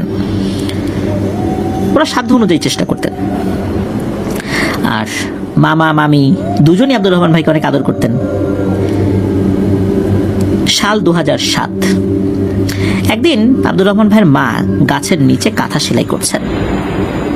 গ্রামের রাস্তা দিয়ে কিন্তু বিভিন্ন জন বিভিন্ন কিছু বিক্রি করতে করতে যান। একসময় পাপড় বিক্রি করার জন্য এক বিক্রেতা যাচ্ছিলেন। আব্দুর রহমান ভাই ছোট মানুষ, উনি পাপড় খাওয়ার জন্য ওনার মায়ের কাছে যান এবং বায়না ধরেন। মা বলেন যে পরে কিনে দেবেন, কাঁথা সেলাই শেষ হলে ওনার মা কিছু টাকা পাবেন, সেই টাকা দিয়ে পাপড় কিনে দেবেন। এদিকে আব্দুর রহমান ভাই নাছর বান্দা, উনি বায়না করতেই থাকেন। এক পর্যায়ে ওনার মা বিরক্ত হয়ে ওনাকে খুব মারপিট করেন। ওনাকে ওনার মামাতো বোন এবং ওনার মামার আরেকটা মেয়ে আছে, মেজো মেয়ে, ওনার মায়ের কাছ থেকে নিয়ে যান। দুপুর গড়িয়ে সন্ধ্যা নামে ওনার মা খুব কান্নাকাটি করছিলেন। ওনার মামাতো বোন ওনাকে এসে, মানে আব্দুর রহমান ভাইকে এসে বলেন যে তুই মায়ের কাছে যা, তোর মায়ের কাছে যা। তখন আব্দুর রহমান ভাই ওনার মায়ের কাছে যান। আব্দুর রহমান ভাইয়ের মা ওনাকে জড়িয়ে ধরে হাউমাউ করে কান্নাকাটি করতে থাকেন। কি জন্য যে ওনার মা কান্নাকাটি করছেন তা লিসেনাররা অবশ্যই বুঝতে পারবেন। আসলে উনি সন্তানকে ঠিকঠাক মতো তো খাবারই কিনে দিতে পারেন না, সেখানে পাপড় কিনে দিবেন, এই এক্সট্রা খাবার কিনে দেওয়ার টাকাটা উনি কোথায় পাবেন? 1 টাকা 2 টাকা ওনার জন্য অনেক বড় অঙ্কের একটা টাকা। খুব কষ্ট করেছেন। অন্যের ক্ষেতের মরিচ তুলে দিয়েছেন বিনিময়ে কিছু সবজি পাবেন বলে। কাঁথা সেলাই করেছেন টাকার জন্য। কারণটা কিন্তু ওনার বাবা। উনি ঠিকমতো পরিবারের খেয়াল রাখতেন না। যদি রাখতেন তাহলে ওনার মায়ের এত কষ্ট করতে হতো না। একটা পর্যায়ে আব্দুর রহমান ভাইকে পড়ানোর জন্য ঢাকাতে তার বাবার কাছে যাওয়া হবে বলে সিদ্ধান্ত নেওয়া হয় পারিবারিকভাবে। ওনার মা ওনাকে নিয়ে ঢাকা গিয়েছেন সাল 2008। ওনার বাবার কাছে গিয়েছেন। এইটা তেজগাঁ থানার অধীনে হ্যাপি হোমস কুনিপাড়া নামক স্থান। যারা ওই এলাকায় আছেন তারা হয়তো চিনবেন। ওনার মা এবং উনি সব কষ্ট ভুলে ওনার বাবার কাছে আছেন। এর মধ্যে ওনার মা গার্মেন্টসে চাকরি নিয়েছেন। বাবা আগের মতো কাজ করেন না, উনি ওনার মতো খামখেয়ালিভাবে চলেন। কিছুদিন পর ওনাকে একটা স্কুলে ভর্তি করানো হয়। স্কুলটার নাম ছিল কমিউনিটি সেন্টার আদর্শ স্কুল অ্যান্ড কলেজ। ওইটা তেজগাঁ থানার সাথেই একটা বেসরকারি স্কুল। তো ওনার মা ওনাকে নিয়ে অনেক স্বপ্ন দেখতেন। দেখতে দেখতে উনি ক্লাস 4-এ উঠেছেন। তখন শুরু হয় ওনাদের কালো অধ্যায়। হঠাৎ করেই ওনার বাবার ব্যবহারের অদ্ভুত কিছু পরিবর্তন ওনারা লক্ষ্য করেন। যেমন উনি যেন কার সাথে ফোনে কথা বলেন। ওনার মা বিষয়টা জানতে পারেন। বিশেষ করে কল আসলে ওনার বাবা রুম থেকে বেরিয়ে যেতেন। এক পর্যায়ে মা বাবার মধ্যে ঝগড়াঝাটি হয়।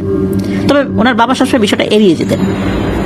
এর কিছুদিন পর ওনারা সবাই ঈদের ছুটিতে মামার বাড়িতে গিয়েছেন। আর ওনার ফুপু বাড়ি তো একদম কাছাকাছি আর কি। তো ওনার মা আর বাবা গিয়েছেন ফুপুর বাড়িতে। তখন আব্দুর রহমান ভাইয়ের মা ওই আব্দুর রহমান ভাইয়ের ফুপুকে এই মোবাইলে কথা বলার বিষয়টা বলেন, ঝগড়াঝাটি হয়েছে সেটাও বলেন। এইটা যখন ওনার বাবা শুনেছেন আবার ঝগড়াঝাটি শুরু করেছেন। রাগ করে ওনার বাবা ওই ফুপুর বাড়ি থেকেই ঢাকায় চলে আসছেন। আব্দুর রহমান ভাইয়ের মা আব্দুর রহমান ভাইকে তার মামার বাড়িতে রেখে এবার ঢাকায় চলে আসেন। ওইদিকে ওনার বাবা আবার ঝগড়া করে তার মায়ের সাথে, কেন আব্দুর রহমানকে নিয়ে যাও নাই, এইগুলো নিয়ে আবার ঝগড়াঝাটি করে। 2 দিন পরে আবার ওনার মা এসে ওনাকে ঢাকা নিয়েছেন। এভাবেই চলছে দিন। হঠাৎ করে এক মহিলা ও তার মা সহ ওনাদের বাসায় বেড়াতে আসেন। সেই মহিলা ওনারা যে বিল্ডিংয়ে থাকতেন সেই বিল্ডিংয়ে ভাড়া থাকতেন। তো ওই মহিলা বলেন যে আমার মা বাড়ি থেকে আসছে, সবাইকে দেখতে চাচ্ছে আশেপাশে কারা আছে, এই জন্য ঘুরে ফিরে সবার সাথে পরিচয় করিয়ে দিচ্ছি। এটা হলো প্রথম দিনের কথা। কিন্তু ওই দিনের পর নিয়মিতভাবেই ওই মহিলা আব্দুর রহমান ভাইদের বাসায় আসতেন, সবার সাথে কথা বলতেন। এর মাঝে আব্দুর রহমান ভাইয়ের বাবা বেশ অনেক বড় একটা বিল্ডিংয়ের কেয়ারটেকারের চাকরি পান, বেতন 10,000 টাকা। সেই বিল্ডিংয়ে একটা জায়গায় থাকার জায়গাও হয়ে যায়, বন্দোবস্ত করা হয়, যেহেতু কেয়ারটেকার সবসময় থাকতে হবে, দেখাশোনা করতে হবে। এদিকে আব্দুর রহমান ভাইয়ের বাবা আব্দুর রহমান ভাইয়ের মাকে বলে তুমি চাকরি ছেড়ে দাও। আব্দুর রহমান ভাইয়ের বাবা কিন্তু পাইপ মানে প্লাম্বিং এর কাজ জানতেন আর কি, উনি একজন প্লাম্বার ছিলেন, ভালোই মোটামুটি। আব্দুর রহমান ভাইয়ের বাবা আব্দুর রহমান ভাইয়ের মাকে বলেন যে তুমি বিল্ডিংটা একটু দেখাশোনা করো, আর বাইরে যদি আমি টুকটাক এই প্লাম্বিং এর কাজ যদি করি ভালোই টাকা পয়সা পাওয়া যাবে। আব্দুর রহমান ভাইয়ের মাও রাজি হয়ে গেলেন। চাকরি ছাড়ার কয়েকদিন পরে হঠাৎ করে আব্দুর রহমান ভাইয়ের মা অসুস্থ হয়ে পড়েন।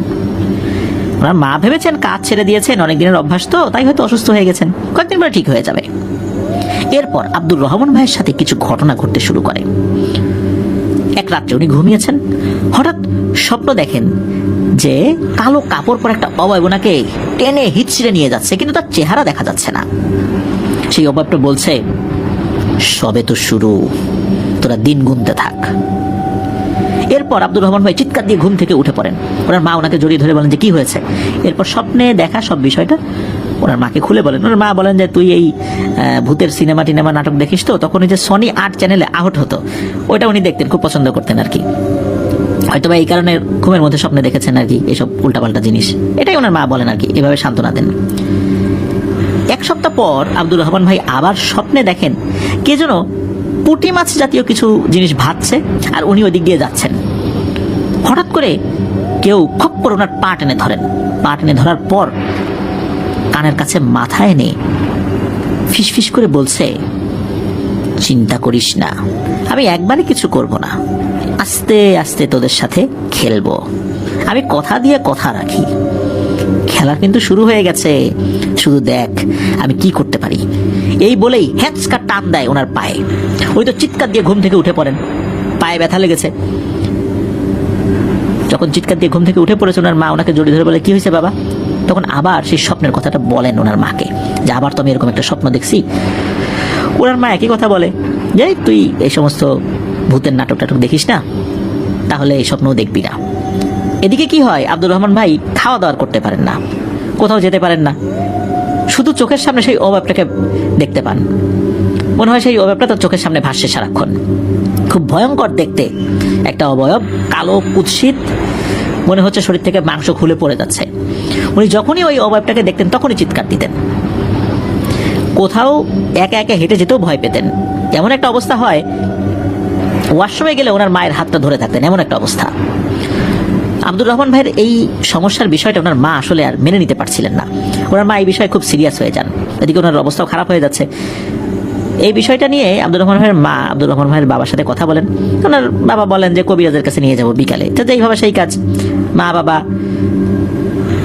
সাথে উনি বিকালে এক কবিরাজের কাছে যান। কবিরাজ ওই তেজগাঁও এলাকাতেই থাকেন, আশেপাশের একটা জায়গায় আর কি। সঙ্গত কারণে নামটা বলেন নাই, কারণ এই কারণে বলেন নাই যে নাম বলে হয়তো অনেকে তার কাছে যেতে পারেন। ওনার রিচুয়ালটা টোটালি কুফুরি ভিত্তিক আর কি। ওখানে গিয়ে দেখা গেল চারদিকে বিভিন্ন ধরনের ভয়ঙ্কর ভয়ঙ্কর মূর্তি রাখা। আব্দুর রহমান ভাই ওখানে যাওয়ার পর জানতে পারলেন যে ব্যাপারটা আসলে কি। ওই কবিরাজ আব্দুর রহমান ভাইয়ের সামনেই তার মা বাবাকে বলছেন যে তোমার ছেলের উপরে কেউ একজন জিন চালান করে দিয়েছে, সে কিছু টাকা দাবি করে, বলে যে কাজ হয়ে যাবে। সেই দিন ওই কবিরাজ আব্দুর রহমান ভাইকে কিছু মূর্তি দিয়ে তার শরীরে স্পর্শ করায়, এরপর ওনাদেরকে চলে যেতে বলে, বলে কাজ হয়ে যাবে।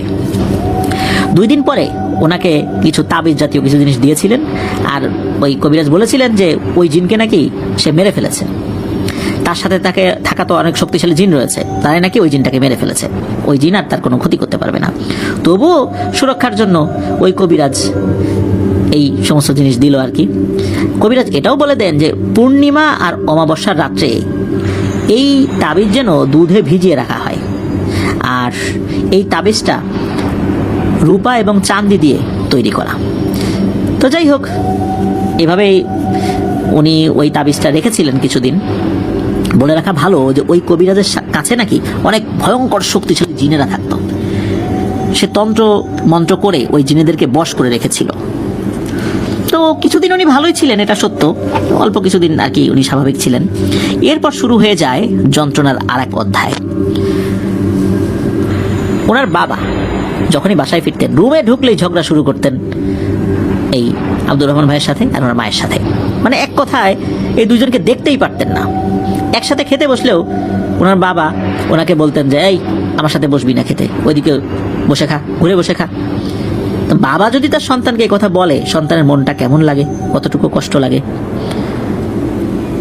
ওনার মা বলতেন যে তুমি ছেলের সাথে এমন করছো কেন, এটা বললেই ওনার বাবা আরো ক্ষিপ্ত হয়ে যেতেন। তারপরও ওনার মা ভেবেছিলেন যে আসলে আব্দুর রহমান ভাইয়ের বাবা তো আগে থেকেই অন্যরকম, এই জন্য হয়তো এরকম করে। কিছুদিন পর ওনাদের বাসায় ওই যে মহিলা আসছিলেন সে আবার আসে, এসে দাওয়াত দেয়। সে বলে যে আমার মা গ্রাম থেকে আসছে, অনেক খাবার টাবার নিয়ে আসছে, তাই আপনাদের দাওয়াত। তো ওনারাও সরল বিশ্বাসে গিয়েছেন, খাওয়া দাওয়া করে আসছেন, দিন ভালোই যাচ্ছে। ওনার মাকে ডাক্তার দেখানো হয়েছে, ট্রিটমেন্ট চলছে। 1 বছরে প্রায় 2.5 লক্ষ টাকা ওনার মায়ের পেছনে চলে যায়, ডাক্তার কোনো রোগই ধরতে পারে না। আর এদিকে আব্দুর রহমান ভাইয়ের ওই সমস্যা চলছে। ওনার মায়ের মাথায় নাকি এত যন্ত্রণা হতো, ওনার মা আব্দুর রহমান ভাইকে বলতেন যে আমার মাথায় একটা বাড়ি দিয়ে মাথাটা 2 ভাগ করে ফেল, আর যন্ত্রণা নিতে পারছি না। দিনকে দিন মায়ের এই অবনতি দেখে উনি ওনার বাবাকে বলেন যে ভালো ডাক্তার দেখাও তো।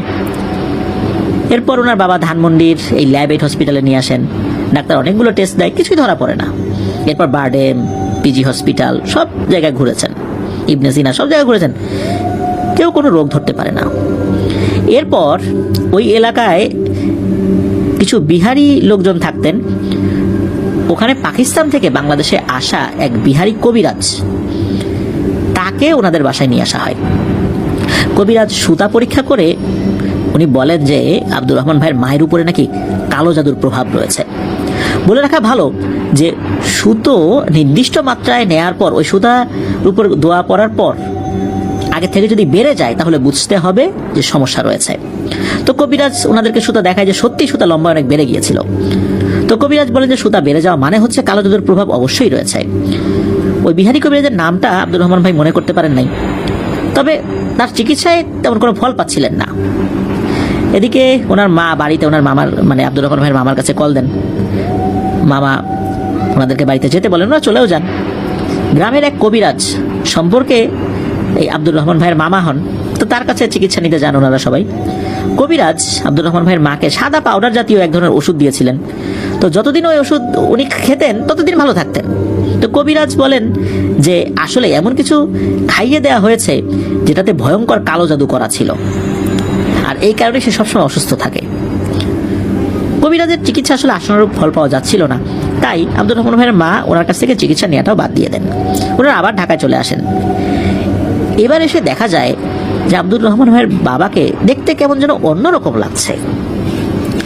ওনারা ঢাকায় আসার সময় ওই মামা বাড়ি থেকে একটা পেঁপে নিয়ে আসছেন, পাকা পেঁপে। আব্দুর রহমান ভাইয়ের মা পেঁপে কেটেছেন, আব্দুর রহমান ভাইয়ের বাবাকে খেতে দিয়েছেন। হুট করে বাবা বলে ওঠেন যে এই পেঁপের থেকে বেশ কিছুটা অংশ রোকেয়াকে দিয়ে আসো। রোকেয়া হচ্ছে ওই মহিলার নাম যে মহিলা তার মাকে নিয়ে ওনাদের বাসায় আসছিলেন পরিচয় করে দিবেন বলে, তারপর আবার দাওয়াত দিয়েছিলেন। আব্দুর রহমান ভাইয়ের মা বলেন যে পেঁপে তো আসলে ছোট, তুমি খাও, আমি অন্য জিনিস নিয়ে আসি, সেগুলো দিয়ে আসবো। যখনই ওনার মা এই কথা বলেছেন, সাথে সাথে আব্দুর রহমান ভাইয়ের বাবা ওনার মাকে প্রচন্ড জোরে মেরেছেন এক লাথি। এত জোরে লাথি মেরেছেন উনি ছিটকে গিয়ে পড়েছেন, ওনার নাকটা ফ্লোরের সাথে গিয়ে পড়ে, নাক ফুলও ভেঙে যায়। আচমকা এই ধরনের আঘাতে যেমনটা হতবিহ্বল হয়ে পড়েছিলেন, ব্যথা পেয়েছিলেন আব্দুর রহমান ভাইয়ের মা, আব্দুর রহমান ভাই অবাক হয়ে গেছেন। হঠাৎ করে এত জোরে আঘাত, এতটুকু কথার কারণে। এদিকে আব্দুর রহমান ভাইয়ের বাবা বাসায় ঠিক মতো থাকেন না।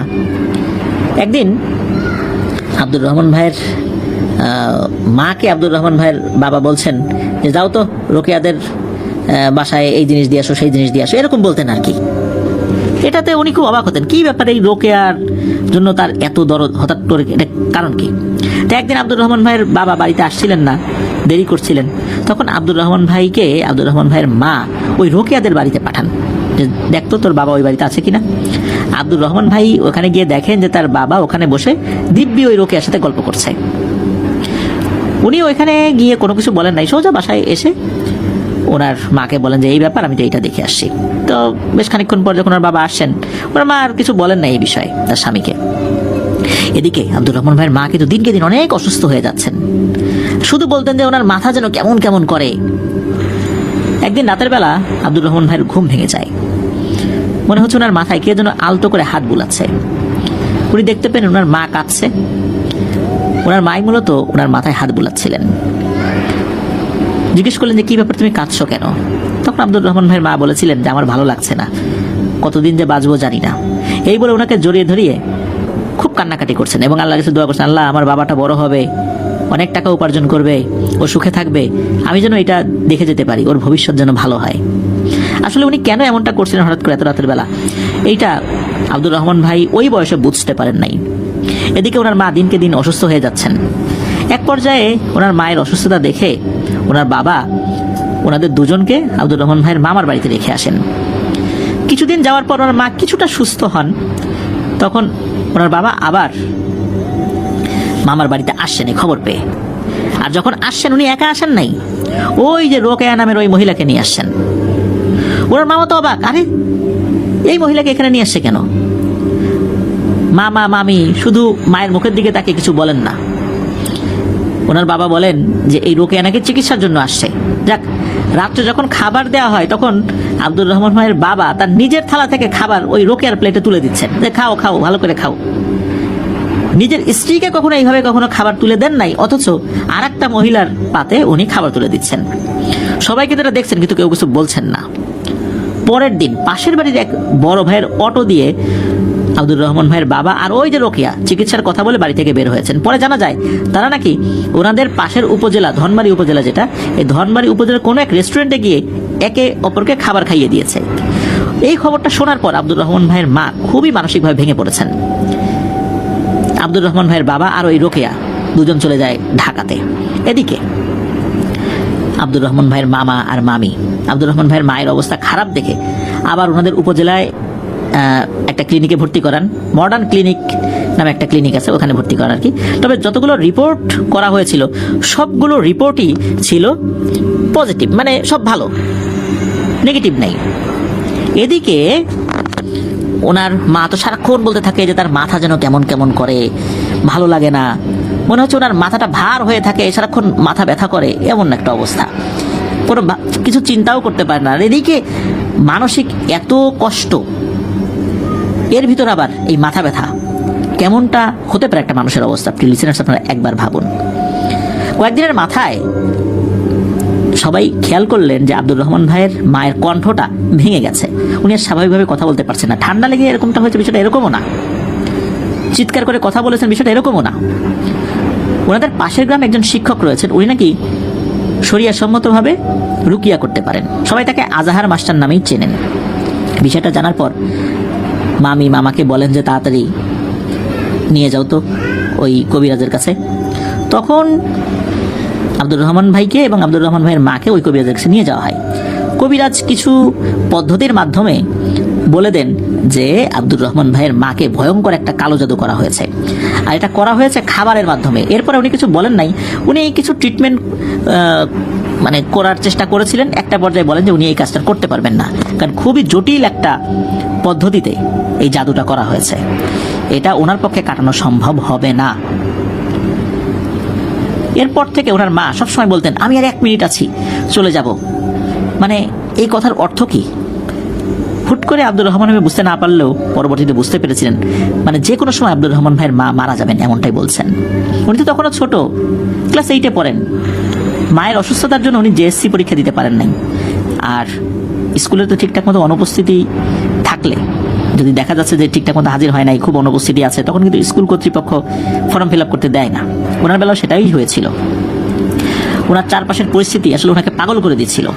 এদিকে ওনার বাবাও খোঁজ খবর নেয় না। অসুস্থতার কারণে ওনার মা বিছানা ছেড়ে থেকে কোনোভাবেই উঠতে পারতেন না, অনেক জরুরত বিছানাতেই সারতে হতো। ওনার মামি অনেক কষ্ট করে এই সব কিছু পরিষ্কার করতেন। একদিন এই আব্দুর রহমান ভাই ওনার মায়ের কাপড় চোপড় পাশের নদীতে ধুচ্ছিলেন। দূরে ওনার মামি গাছের নিচে দাঁড়িয়ে খুব কান্নাকাটি করছিলেন, কারণ যেই বয়সে মা সন্তানের কাপড় ধুয়ে দেবে, সেই বয়সে মায়ের কাপড় সন্তান ধুচ্ছে। এটা তো আসলে উনি মেনে নিতে পারছিলেন না। ওনার মাকে বারান্দায় শুইয়ে রাখা হয়েছিল। ওনার মা সবসময় বলতেন ওই গাছে নাকি কেউ বসে আছে, তাকে নিয়ে যাবে। আবার মাঝে মাঝে বলে উঠতেন কেউ নাকি চারদিকে আগুন ধরিয়ে দিয়েছে।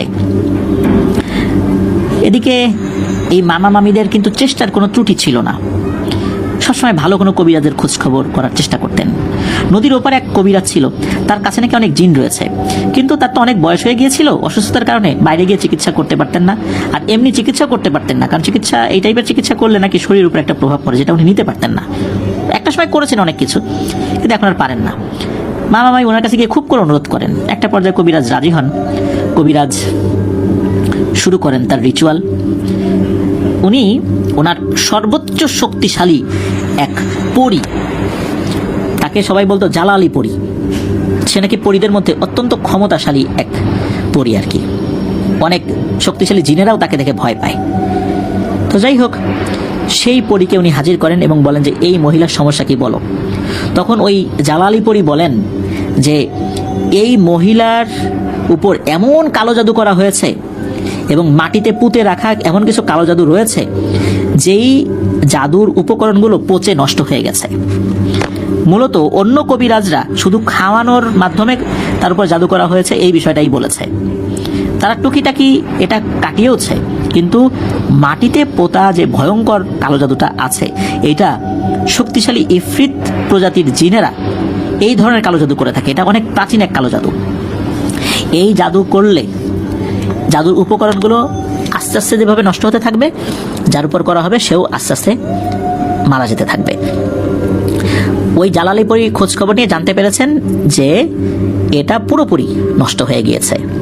জালালি পরী বলে দেন আল্লাহ ছাড়া এখন কারো কোনো ক্ষমতা নাই, পৃথিবীর কোনো জিনের ক্ষমতা নাই, এমনকি যেই কবিরাজ করেছে সেই কবিরাজও এখন এই জাদু আর ফিরাই নিতে পারবে না, কোনোভাবেই সম্ভব না, একদম শেষ।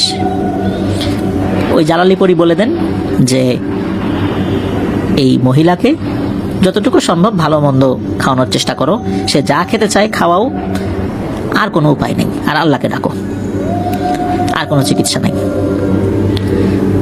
এরপর আব্দুর রহমান ভাইয়ের মামা, উনি যখনই ডিউটি শেষ করতেন মাদ্রাসার, এরপরই ওনার সাধ্য অনুযায়ী মাছ, মাংস, ফল এগুলো নিয়ে আসতেন, কিন্তু আব্দুর রহমান ভাইয়ের মায়ের খাবার দাবার একরকম বন্ধই হয়ে গিয়েছিল।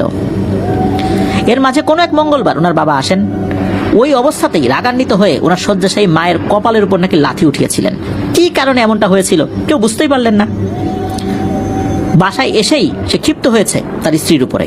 এই অবস্থা দেখে আর কেউ ধৈর্য ধারণ করতে পারেন নাই আর কি। সবাই চিৎকার চেঁচামেচি শুরু করেন যে তোমার এত বড় সাহস, তুমি এরকম অসুস্থ একটা মানুষের উপরে নির্যাতন করতে আসছো, তোমার কারণে আজকে এর এই অবস্থা। আব্দুর রহমান ভাইয়ের বাবা বলেন আমি আর এসব কিছুই জানি না, আমি এসব কিছু করিনি। এরপর ওনার বাবা রাগ করে চলে আসেন।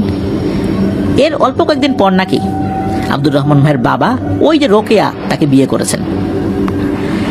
যখন এই খবরটা জেনেছেন তখন ওনার বাবাকে উনি মোবাইলে কল দিয়েছেন ওনার মামার মোবাইল থেকে। ওনার বাবাকে বলেন যে লোকের মুখে শুনছি তুমি নাকি বিয়ে করেছো। ওনার বাবা উত্তর দেয় হ্যাঁ। উনি আর কিছু না বলে কলটা কেটে দিয়েছিলেন।